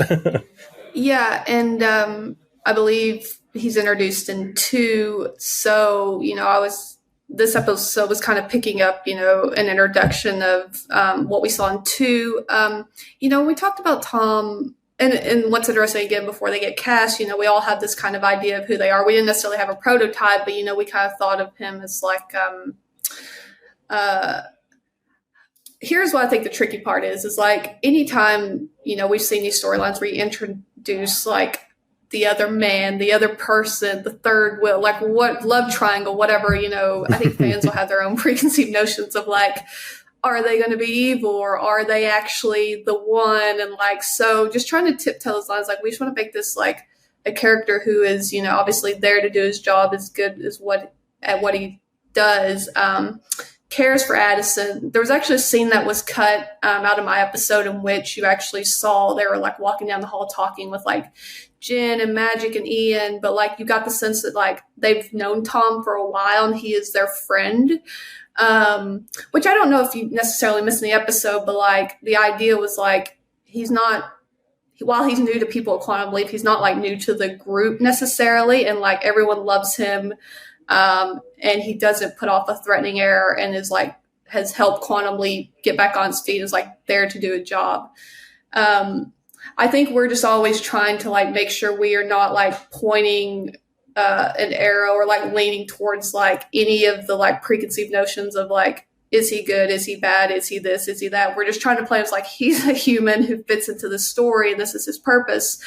And then of course, you know, when you cast someone, they bring their own kind of mannerisms and stuff to it, which sure people can read into, but you know, sometimes you get an actor and you're not necessarily like riding towards like those things. So you're like, I remember one time on set, like Peter was crossing his arms and I was like, does that make him look like he's being closed off and defensive? And I was like, and that wasn't written. It was just like, that is the actor's sometimes inclination to like cross their arms or make a certain face and do all that. So I think we, or at least when I was on set, I was always trying to be mindful of like, what someone could read into, and it not necessarily like we're not like throwing in a look there like, oh, again, is he gonna turn out to be this just because he made that one look? So I was trying to be conscious of that. But yeah, Tom, as far as a character to write for, I think what helped me is like he believes that Quantum Leap is this great program, which it is, and I won't say that was his number one because obviously Addison is there, but like just keep him on the road. Like he is there to help. He is everyone's friend and he is a nice guy. And that is truly who he is. And then however he's perceived from there, like we really can't control. But sure. not necessarily the easiest character to write for because you are like on a tightrope in a way that the other characters you can kind of like allow them to be like a little more free because they aren't carrying those weight of expectations as like a new character who's come to the show, I guess. Yeah, it's funny to me because you mentioned the love triangle thing, and obviously that has certainly been thrown around in the fandom. But for me, I don't see it as a love triangle at all. I just see it as someone's moved on and someone has not, and there's a good reason why he hasn't. And, but the other thing, the follow-up that I wanted to ask about Tom specifically is that something happens towards the end of the episode, which I feel is pretty revelatory, and not just in terms of the revival, but the classic series as well. And Tom gives this theory about the nature of Quantum Leap being sacrifice, that Sam, made a sacrifice by going into the accelerator, that Ben made a sacrifice by going into the accelerator, and that it's a one-way ticket. Where did that come from? And obviously I know you can't give anything away, so I'm not going to ask where that leads, but I'm just so fascinated by the idea. I think it's lovely. I think it's heartbreaking. It certainly plays into the finale of the classic series and Sam never returning home. So I'd love to know a little bit about where that came from. And was that one of those moments that sort of collaborated on, that like Martin and Dean kind of give guidance there? Was that all you? Was that, I'm just very curious about that particular aspect of the episode. And can I throw in just a little extra to that? Just Sure. to maybe you can also include this in your answer. It also very specifically, that's quite a pivot from what we've seen so far in the new series. The classic series was very much about God or fate or time is leaping him. The new series has been technology. It's a machine that's leaping him. And suddenly we get this very spiritual, philosophical scene. So I'm also just interested in the fact that why now? Why this pivot? Hopefully you're not disappointing with my answer. This would be a great time for Dean to be on here and answer, because I'll admit that is a scene that was not in the original break that we talked about. It is something that Dean added probably right around the first draft. And like I said, I don't know that we had any conversations in the room about anything. What I remember originally what that scene was supposed to be was just supposed to be a Tom and Magic, like, hey, we are two guys high up in this program who are carrying this burden of like time travel and saving the world. And like, what is that like when you're talking to like, basically a peer in a way that like, not that everyone else is not on their level, but again, they're carrying this kind of like mission on their shoulders, and like, what would they talk about? Again, I can't speak to, the sacrifice in this, where that came from Dean specifically. I've actually never asked him, but I think it does speak to Tom's character in terms of like, again, how much he respects the program, how much he's thought about it. He mentions his dead wife, and like, you wonder like, how much has he thought about time travel, and what has happened to Sam, what has happened to Ben, and what kind of meaning this program has, moving forward. So I wish I had like an answer that was like, this is exactly why I wrote that, but I don't know if you'll catch Dean on another one and you can come back. But I think that will have to come from him, because I honestly don't have an insight, and I have admittedly never asked. So, but I think I'm going to ask him now.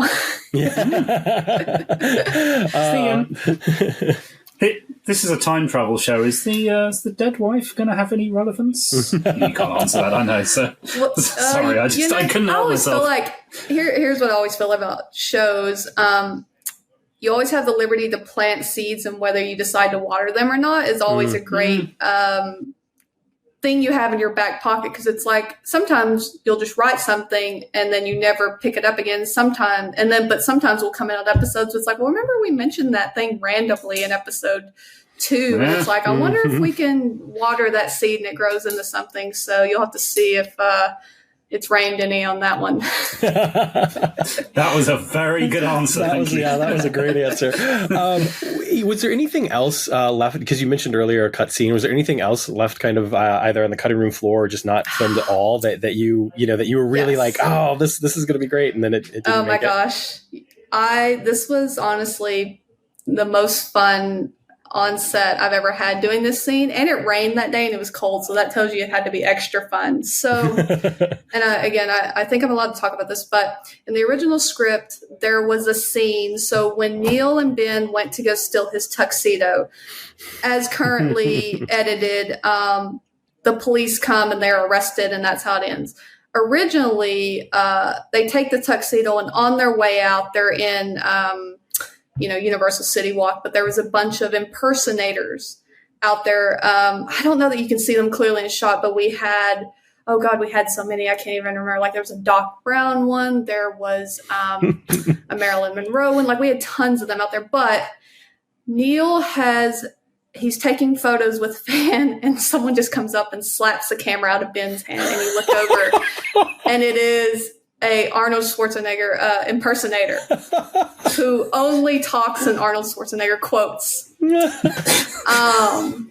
Which is like things like, you know, he'll look at Neil and be like, you know, who's your daddy and what does he do? And the guy was Arnold Schwarzenegger and Neil get into a literal fist fight. Oh my gosh. And that is actually how they ended up arrested. Now, we had to cut that for time because, you know, we get 42 minutes and some odd seconds. But sure. And that was there from originally we were talking about like whatever actor we cast, like at the time it was Ted Danson's like, what if you run into an impersonator of yourself and they think you're better than you? But it's like, how do you realistically how can we realistically shoot that? So we were somewhere between, I think, Arnold Schwarzenegger and Rocky, and we literally put out a casting call, and there is only apparently one guy who does Arnold impersonations basically in the whole country. So we flew this guy out from Florida. Wow. And he was lovely. He was so good. I mean, he was like 6'5", 6'6", like had to be like pushing through him. Like he was like probably bigger than Arnold. I don't know.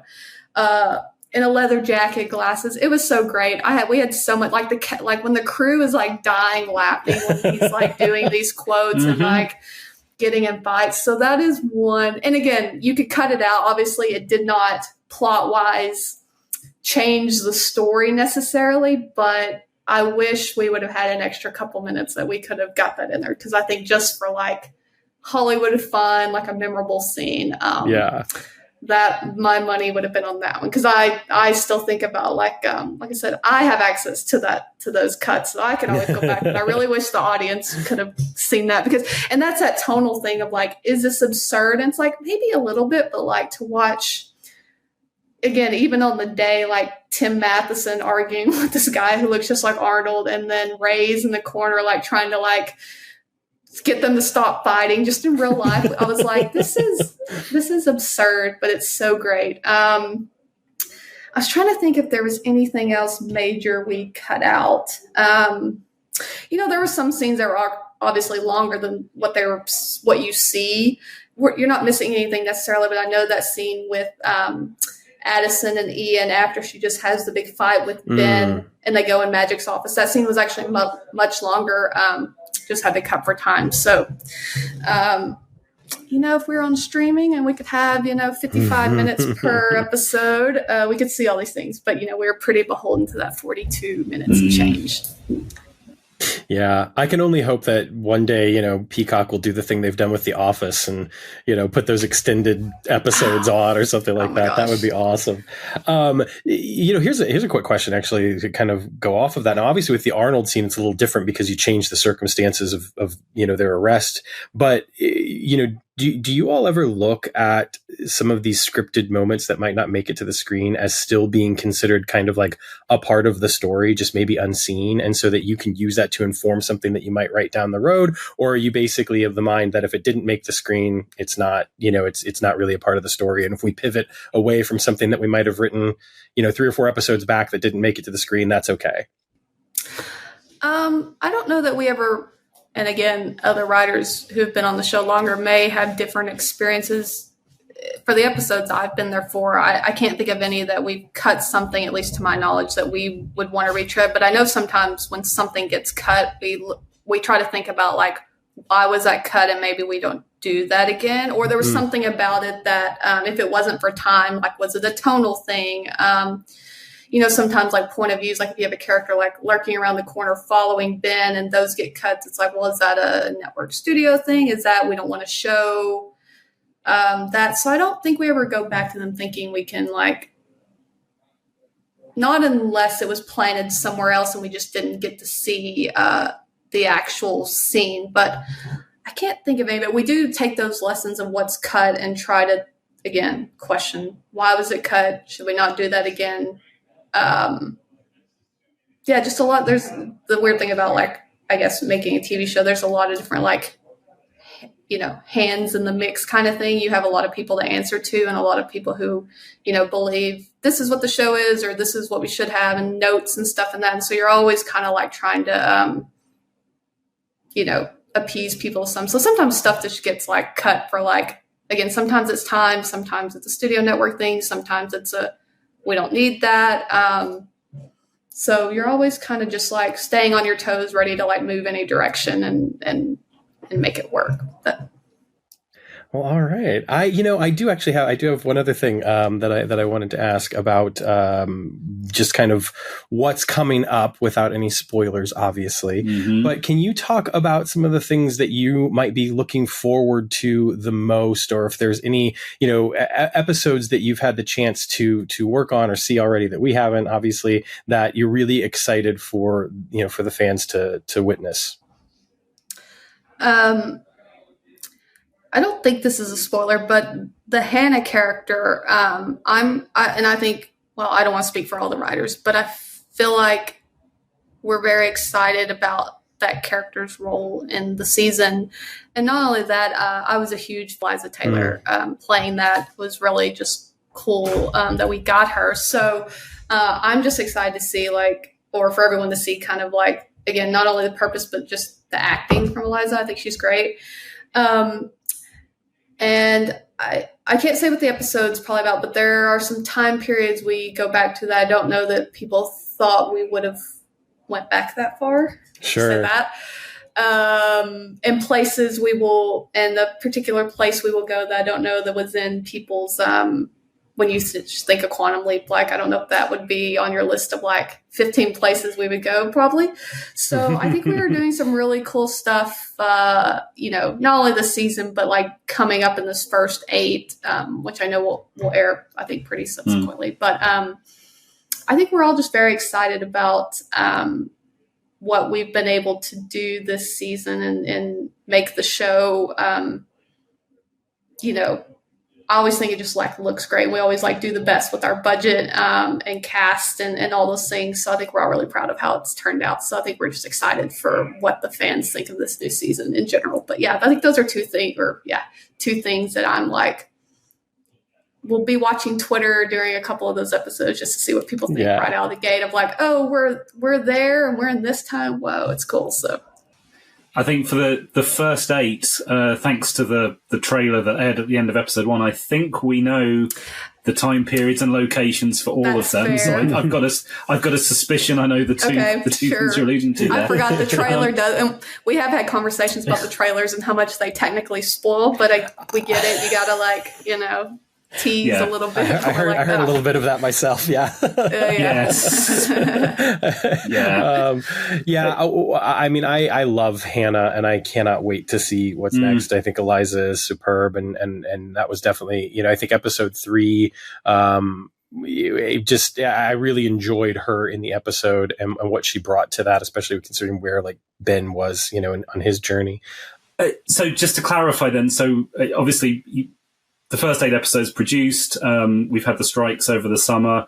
Am I right in thinking that the team are currently breaking the next 5 episodes? And is that the current plan? I know obviously we've got the SAG strike going on, but are you looking further ahead than the next 5, or is this very much a block in your mind at the moment of a continuing story up to 13? I think right now we're writing for what we know, and that is that we have 5 more episodes. You know, I don't know for a lot. I feel like I listened to Sam, one of your previous episodes, and there was mention of like other episodes. That's always I feel like in any show, there's always a conversation of whether they'll give you more. We don't know that. But it's always like this like cloud looming over. But what we do know is we have 5 more episodes to round out the 13, and that is our focus. So I think I can say we're currently breaking 11. You know, what's weird is we have broke most of them previously, but with the strike, we've went back and changed a couple. So we've had to kind of do some re-breaking. But we were supposed to resume shooting next month, but with the SAG strike. Obviously, if you don't have actors, you are shooting nothing. We've made jokes about the writers being actors, which none of us, I mean, background, well, I can't speak for the other writers. Could only be like background and like a dead body with a sheet over them is about as good as I am. But so yeah, I mean, until that is resolved, we technically won't be shooting everything, but we're going to try to obviously get our stories together. So in the event that the strike is lifted, we will be able to roll into shooting those next 5. But I think, I was trying to think if there's anything else I can say for them.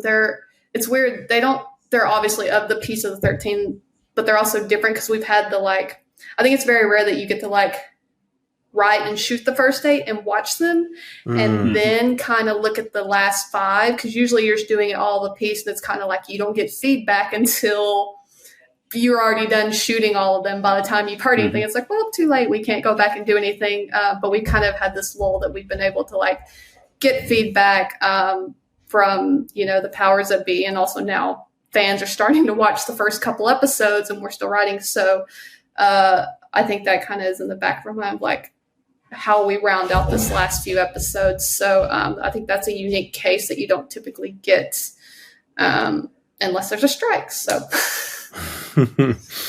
unfortunately, you got to make the good out of the bad sometimes. So, Sure. Yeah.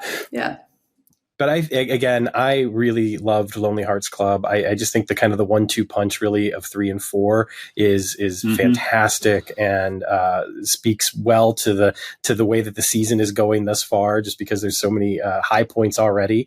And I love the fact that we're getting these wonderful emotional stories about our characters. And even when you look at the stuff that's happening at the project, we're seeing more, wonderful character moments between human beings as opposed to a lot of, exposition, which I know is necessary sometimes, but obviously, going a little bit away from that procedural, we have to find this document and do this and do this, and leaning more into who these people are, what they care about, and why we should care about them, I think has been incredibly successful, and I've really enjoyed it a great deal. And I think Lonely Hearts Club succeeds at doing all of that very, very, very well. So, thank you so much for joining us today, Kristy. Yeah. It's been a pleasure. Thank you. And I had one more, which I was like, I'm going to ask you guys a question. I won't put you on the spot, but I was just saying one of the other small, and I didn't realize it until I was talking to the writers' assistants, because they're like, they do the Twitter and it's like, give us some fun facts for your episode. And as I was rewatching it recently, I had forgotten about all the movies and TV shows within this TV show that I had to come up with, which was sometimes really fun, but sometimes even just titles we have to clear. But I was very delighted that some of the ones that you made it in, and they're not really, I guess Easter eggs is not the word, but if someone were to go through and track those, they're fun little, you can kind of write a list of all the movies that Neil and stuff was in. But, I feel like my favorite was coming up with the sitcom Awful Good Together, which just feels like a very 70s, 80s sitcom. And then we got to name the memoir Awful Good, which I felt like was very within Neil's personality. But there's just a lot of fun if you listen to those, Coming Full Circus and Duplicity. You're yes, they sound like terrible movies, which is what is funny about them. So hopefully someone on Twitter will make a little running list of that and I can check it out. I'm sure. I mean, Matt will definitely have it in his book. Yes. Matt has already done this. That list exists. And it felt like his movies were, for some reason, it reminded me of Jean-Claude Van Damme's career. I don't know what it was. It's just had that kind of cheese factor. Yeah, that was me just sometimes sitting at my desk just laughing, just having my own little laugh as if this is so silly, but also so delightful that I get to think of these. But it got very meta there for a while, and I'm like, I want to see all those. Right. But there is a list already in the next edition of my book, so thank you for giving me something to write about. One of those, I just stole a title, and it doesn't mention a plot, but one of them was an old feature spec I wrote. It was the second feature spec I ever wrote, and I just took the title. I was like, well, this is clearly never going to ever get made, so I'll just get the title made in a different TV show. Nice. So, which one was that? Oh, it was when they are walking up to the wedding and they're talking about Ben's talking about his badge, and he's like, I learned that from Neil's movie Public Safety, and it's the flu weekend. It's literally just the title, Public Safety. I just threw it in there. I was like, I'm going to throw in one mile and see if it clears. It ended up clearing. I was like, really? There's not a movie named Public Safety? It seems like there would be like, I don't know, a security guard. I don't know. But yeah, sometimes you just throw stuff in there and you're like, this probably won't make it. And then you're like, oh no, it made it. But so I'll have some fun with my family when they're watching it. I'll get to throw them some this is what this is from. So cool. I love that texture. It definitely adds a lot, and it makes that world feel even more real. And to hear some of that resume, I know that Awful Good Together in my mind was very Moonlighting-esque. Like that's kind of where my brain went with it. So yeah, luckily I never had to come up with what is that show about? Because sometimes, again, like I think I did the duplicity thing. It's like I was like sometimes you just think of that on the spot, but then you're like, oh, but you want to sound like it could actually be a movie. Like it can't be so silly, but it's like, but again, in the world of like 80, like if this would have been 70s, 80s, like times, like it also has to be just like tonally, just like a little absurd that anyone made that movie. Right. Like, or they wouldn't make that movie today, obviously. I mean, they made Honey, I Shrunk the Kids. So really anything is fair game. Right, yeah. But you wouldn't make that movie now. So it's like you're thinking of a time, you're in the 2000s, but you're actually writing a fake movie that would have existed in 10, 15 years prior to that. So I got very again, I probably spent too much time on it, but those are little things as a writer. You get to enjoy, and no one will know the amount of time you spend on it, but and it makes you happy. So yeah. Yeah, it makes us happy seeing those kind of little bits that, as Sam says, world builds. So, Kristy, thank you so much for your time. We've had an absolute ball talking to you, and it's been so delightful hearing your recollections about writing an episode that I know both podcasts loved, and I'm sure fandom will take to their hearts as well. Best of luck with the upcoming episodes, and congratulations on joining the Quantum Leap family. Well, thank you. Thanks for having me, and I love doing these kinds of things. I haven't done one of them in a while, but I just love that when there are fans, not only just fans in general of a show I'm on, but the fact that you guys do a podcast weekly to just talk about how much you love the show, I think means a lot to us as writers, because we feel, again, to have people watch it so closely and want to talk about it and engage in work that you've done is extra meaningful on top of the fact that we all love writing the show. And so thank you so much for doing this. Absolutely. Thank you so much, Kristy.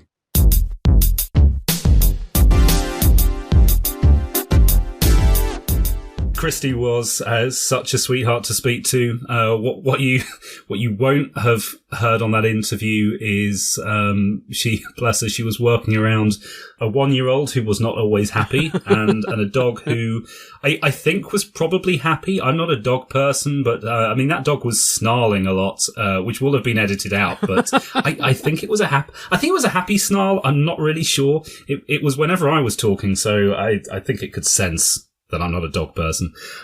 But aside from that, yeah, so much fun. And we talked with her a little bit after the recording, and I think we definitely hoping to get her back on one or both of the shows in future when there's more to talk about.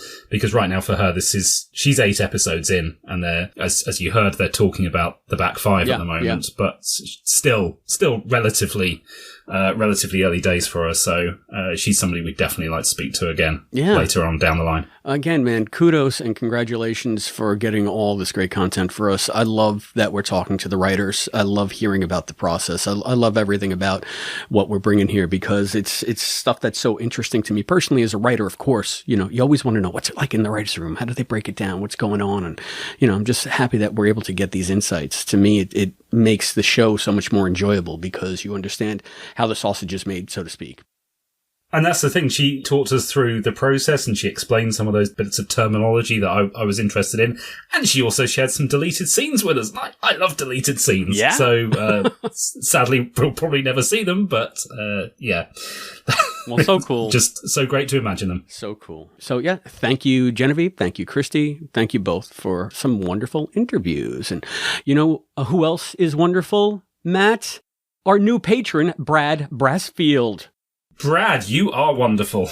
He is joining us on Patreon at the $5 Leaper level. That means that Brad gets access to all of our exclusive bonus shows over there, including shows like Leaps Elsewhere, where we discuss projects that have Scott Bakula and Dean Stockwell in them that aren't Quantum Leap. We also have Fangent. It's the stuff that Matt, Allison, and I talk about when we're not talking about Quantum Leap. It's all of our little fan obsessions and the things that we're doing currently. And you've also heard a recent flurry of Oh Boy interviews over there. For members who support us at the $10 level or above, I interviewed them about their Quantum Leap fandom. And I've put so many in the can recently. I feel like I'm really connecting with our listeners. It's been a lot of fun to talk to all of you. So thank you for your support. I've had such amazing discussions with them. I really have. So check all of that out at our Patreon site. That's patreon.com/Quantum Leap Podcast. Thank you again, Brad Brassfield, for your new pledge of support. We have very little feedback, surprisingly, on this episode, Matt. Yeah, from Ash's Embracing My Inherent Cringe arc. Still love to understand what that means. Ash's Embracing My Inherent Cringe arc says, I wonder if Ben leaping out right in front of Hannah will put her on the path to finding out Ben's secrets in a later episode. The guy would have been all disoriented and not know her. There's a emoji there. I was reading that as well. I hadn't considered that. I was so jazzed with my own interpretation that maybe Hannah could see Ben leap. Maybe she's got the natural alpha state or something, and maybe she witnessed the leap. But that's another way to go about it. Again, I wish that we had stayed with Hannah instead of leaping with Ben. Isn't that the weirdest thing? No. I get you. I'm just interested in what's going to happen next. I think we all are. Where and how are we going to see Hannah again? Yeah, I'm looking forward to them reintroducing the character so that we can get some kind of resolution to how all of this is going to work. I'm just so intrigued by it. Yeah. So anyway, thank you, Ash, for your continued Patreon support and for the feedback. If you would like to be like Ash's Embracing My Inherent Cringe arc and give us silly names, there are many ways that you can contact us here at the Quantum Leap Podcast. You can write us a letter at P.O. Box 542, Bayport, New York, 11705. You can get us on the phone at 707-847-6682. You can email us at quantumleappodcast@gmail.com. You can find us on Facebook at facebook.com/quantumleappodcast. You can hit us up on Instagram at Quantum Leap Podcast or X at Quantum Leap Pod. You can find us on YouTube at youtube.com/The Quantum Leap Podcast. And as I said, you can always go that extra mile and support us on Patreon at patreon.com/Quantum Leap Podcast. Just remember, we may use your response on an upcoming episode of the Quantum Leap Podcast. And speaking of upcoming episodes, Matt, what's next? Well, next week is One Night in Koreatown. And here's the synopsis. Ben lands in the body of an 18-year-old working for his father's shoe store in Los Angeles' Koreatown at the start of the explosive 1992 riots. Facing an emotional connection in the riots to his past, Magic joins Ben on the leap. Wow. So we're going to have Magic as the hologram, I guess, in the next episode. Well, that's interesting. Well, given the way that this ended, I suppose that somebody had to step in. I was kind of expecting Ian because they've toyed with that in the past, but interesting twist. I guess, we had speculated, if they were going to be doing something about the LA riots and you have a black cast member, maybe you put them as part of the story. I'm hoping that this one, it intrigues me because, as you know, one of my favorite episodes of Quantum Leap of all time is Black on White on Fire, which dealt with a lot of the same kind of issues. So I'm really interested to see how the new series handles things like this and if we can get just some of that superior drama that we've gotten from Quantum Leap on this topic in the past. I can't wait to see it. I can't wait to discuss it with you. So excited. And I can't wait to see Magic as a hologram. But we'll talk about that next time. Until that time, I have been Christopher DeFilippis. And I've been Matt Dale. And we'll see you next time. Thank you for joining us for this episode of the Quantum Leap Podcast, hosted by Allison, Matt, and Chris, with voice talent and contributions from Hayden McQueenie and Zoe Dean. To support the show, please go to patreon.com/Quantum Leap Podcast. The executive producer of the Quantum Leap Podcast is Albert Burge. Christopher DeFilippis and Hayden McQueenie are the co-executive producers. Special thanks to our producers, Harold Sullivan, Glenda Palma, Chris, aka Brackmang, Mike Covert, Jeff Kiska, Craig Riedler, Cosplay Dad, Charles Allen Gossard, and Morgan Felden. The thoughts expressed on this podcast are those of the individual and do not necessarily represent those of the Quantum Leap podcast, its partners, or affiliates. The Quantum Leap universe and all it contains is the property of Belisarius Productions and Universal Television. The Quantum Leap podcast is not affiliated with Belisarius Productions or Universal Television, and no copyright infringement is intended. The Quantum Leap podcast is a Barren Space production.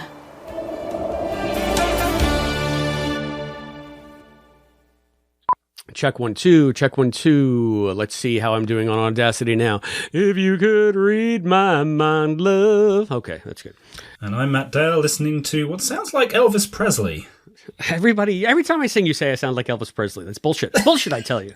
I have range. Hey, nothing wrong with Elvis. No, and there's nothing wrong with Elvis, except for, maybe the way he died. Yeah, try not to do that. But he was a guest on Quantum Leap, so he can't be all bad. Yeah. If you do die like that, though, it's going to make a great chapter in the next edition of my book. Oh, thank you. I look forward to helping you with that.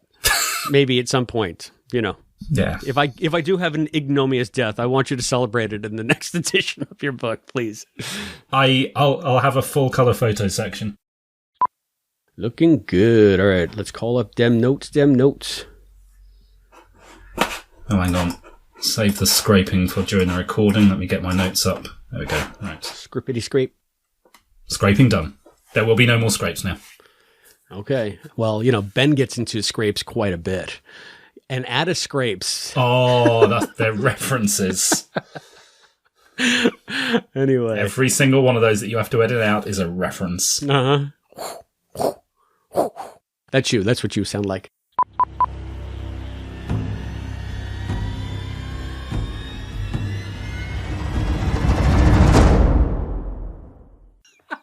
Carry on and keep chewing.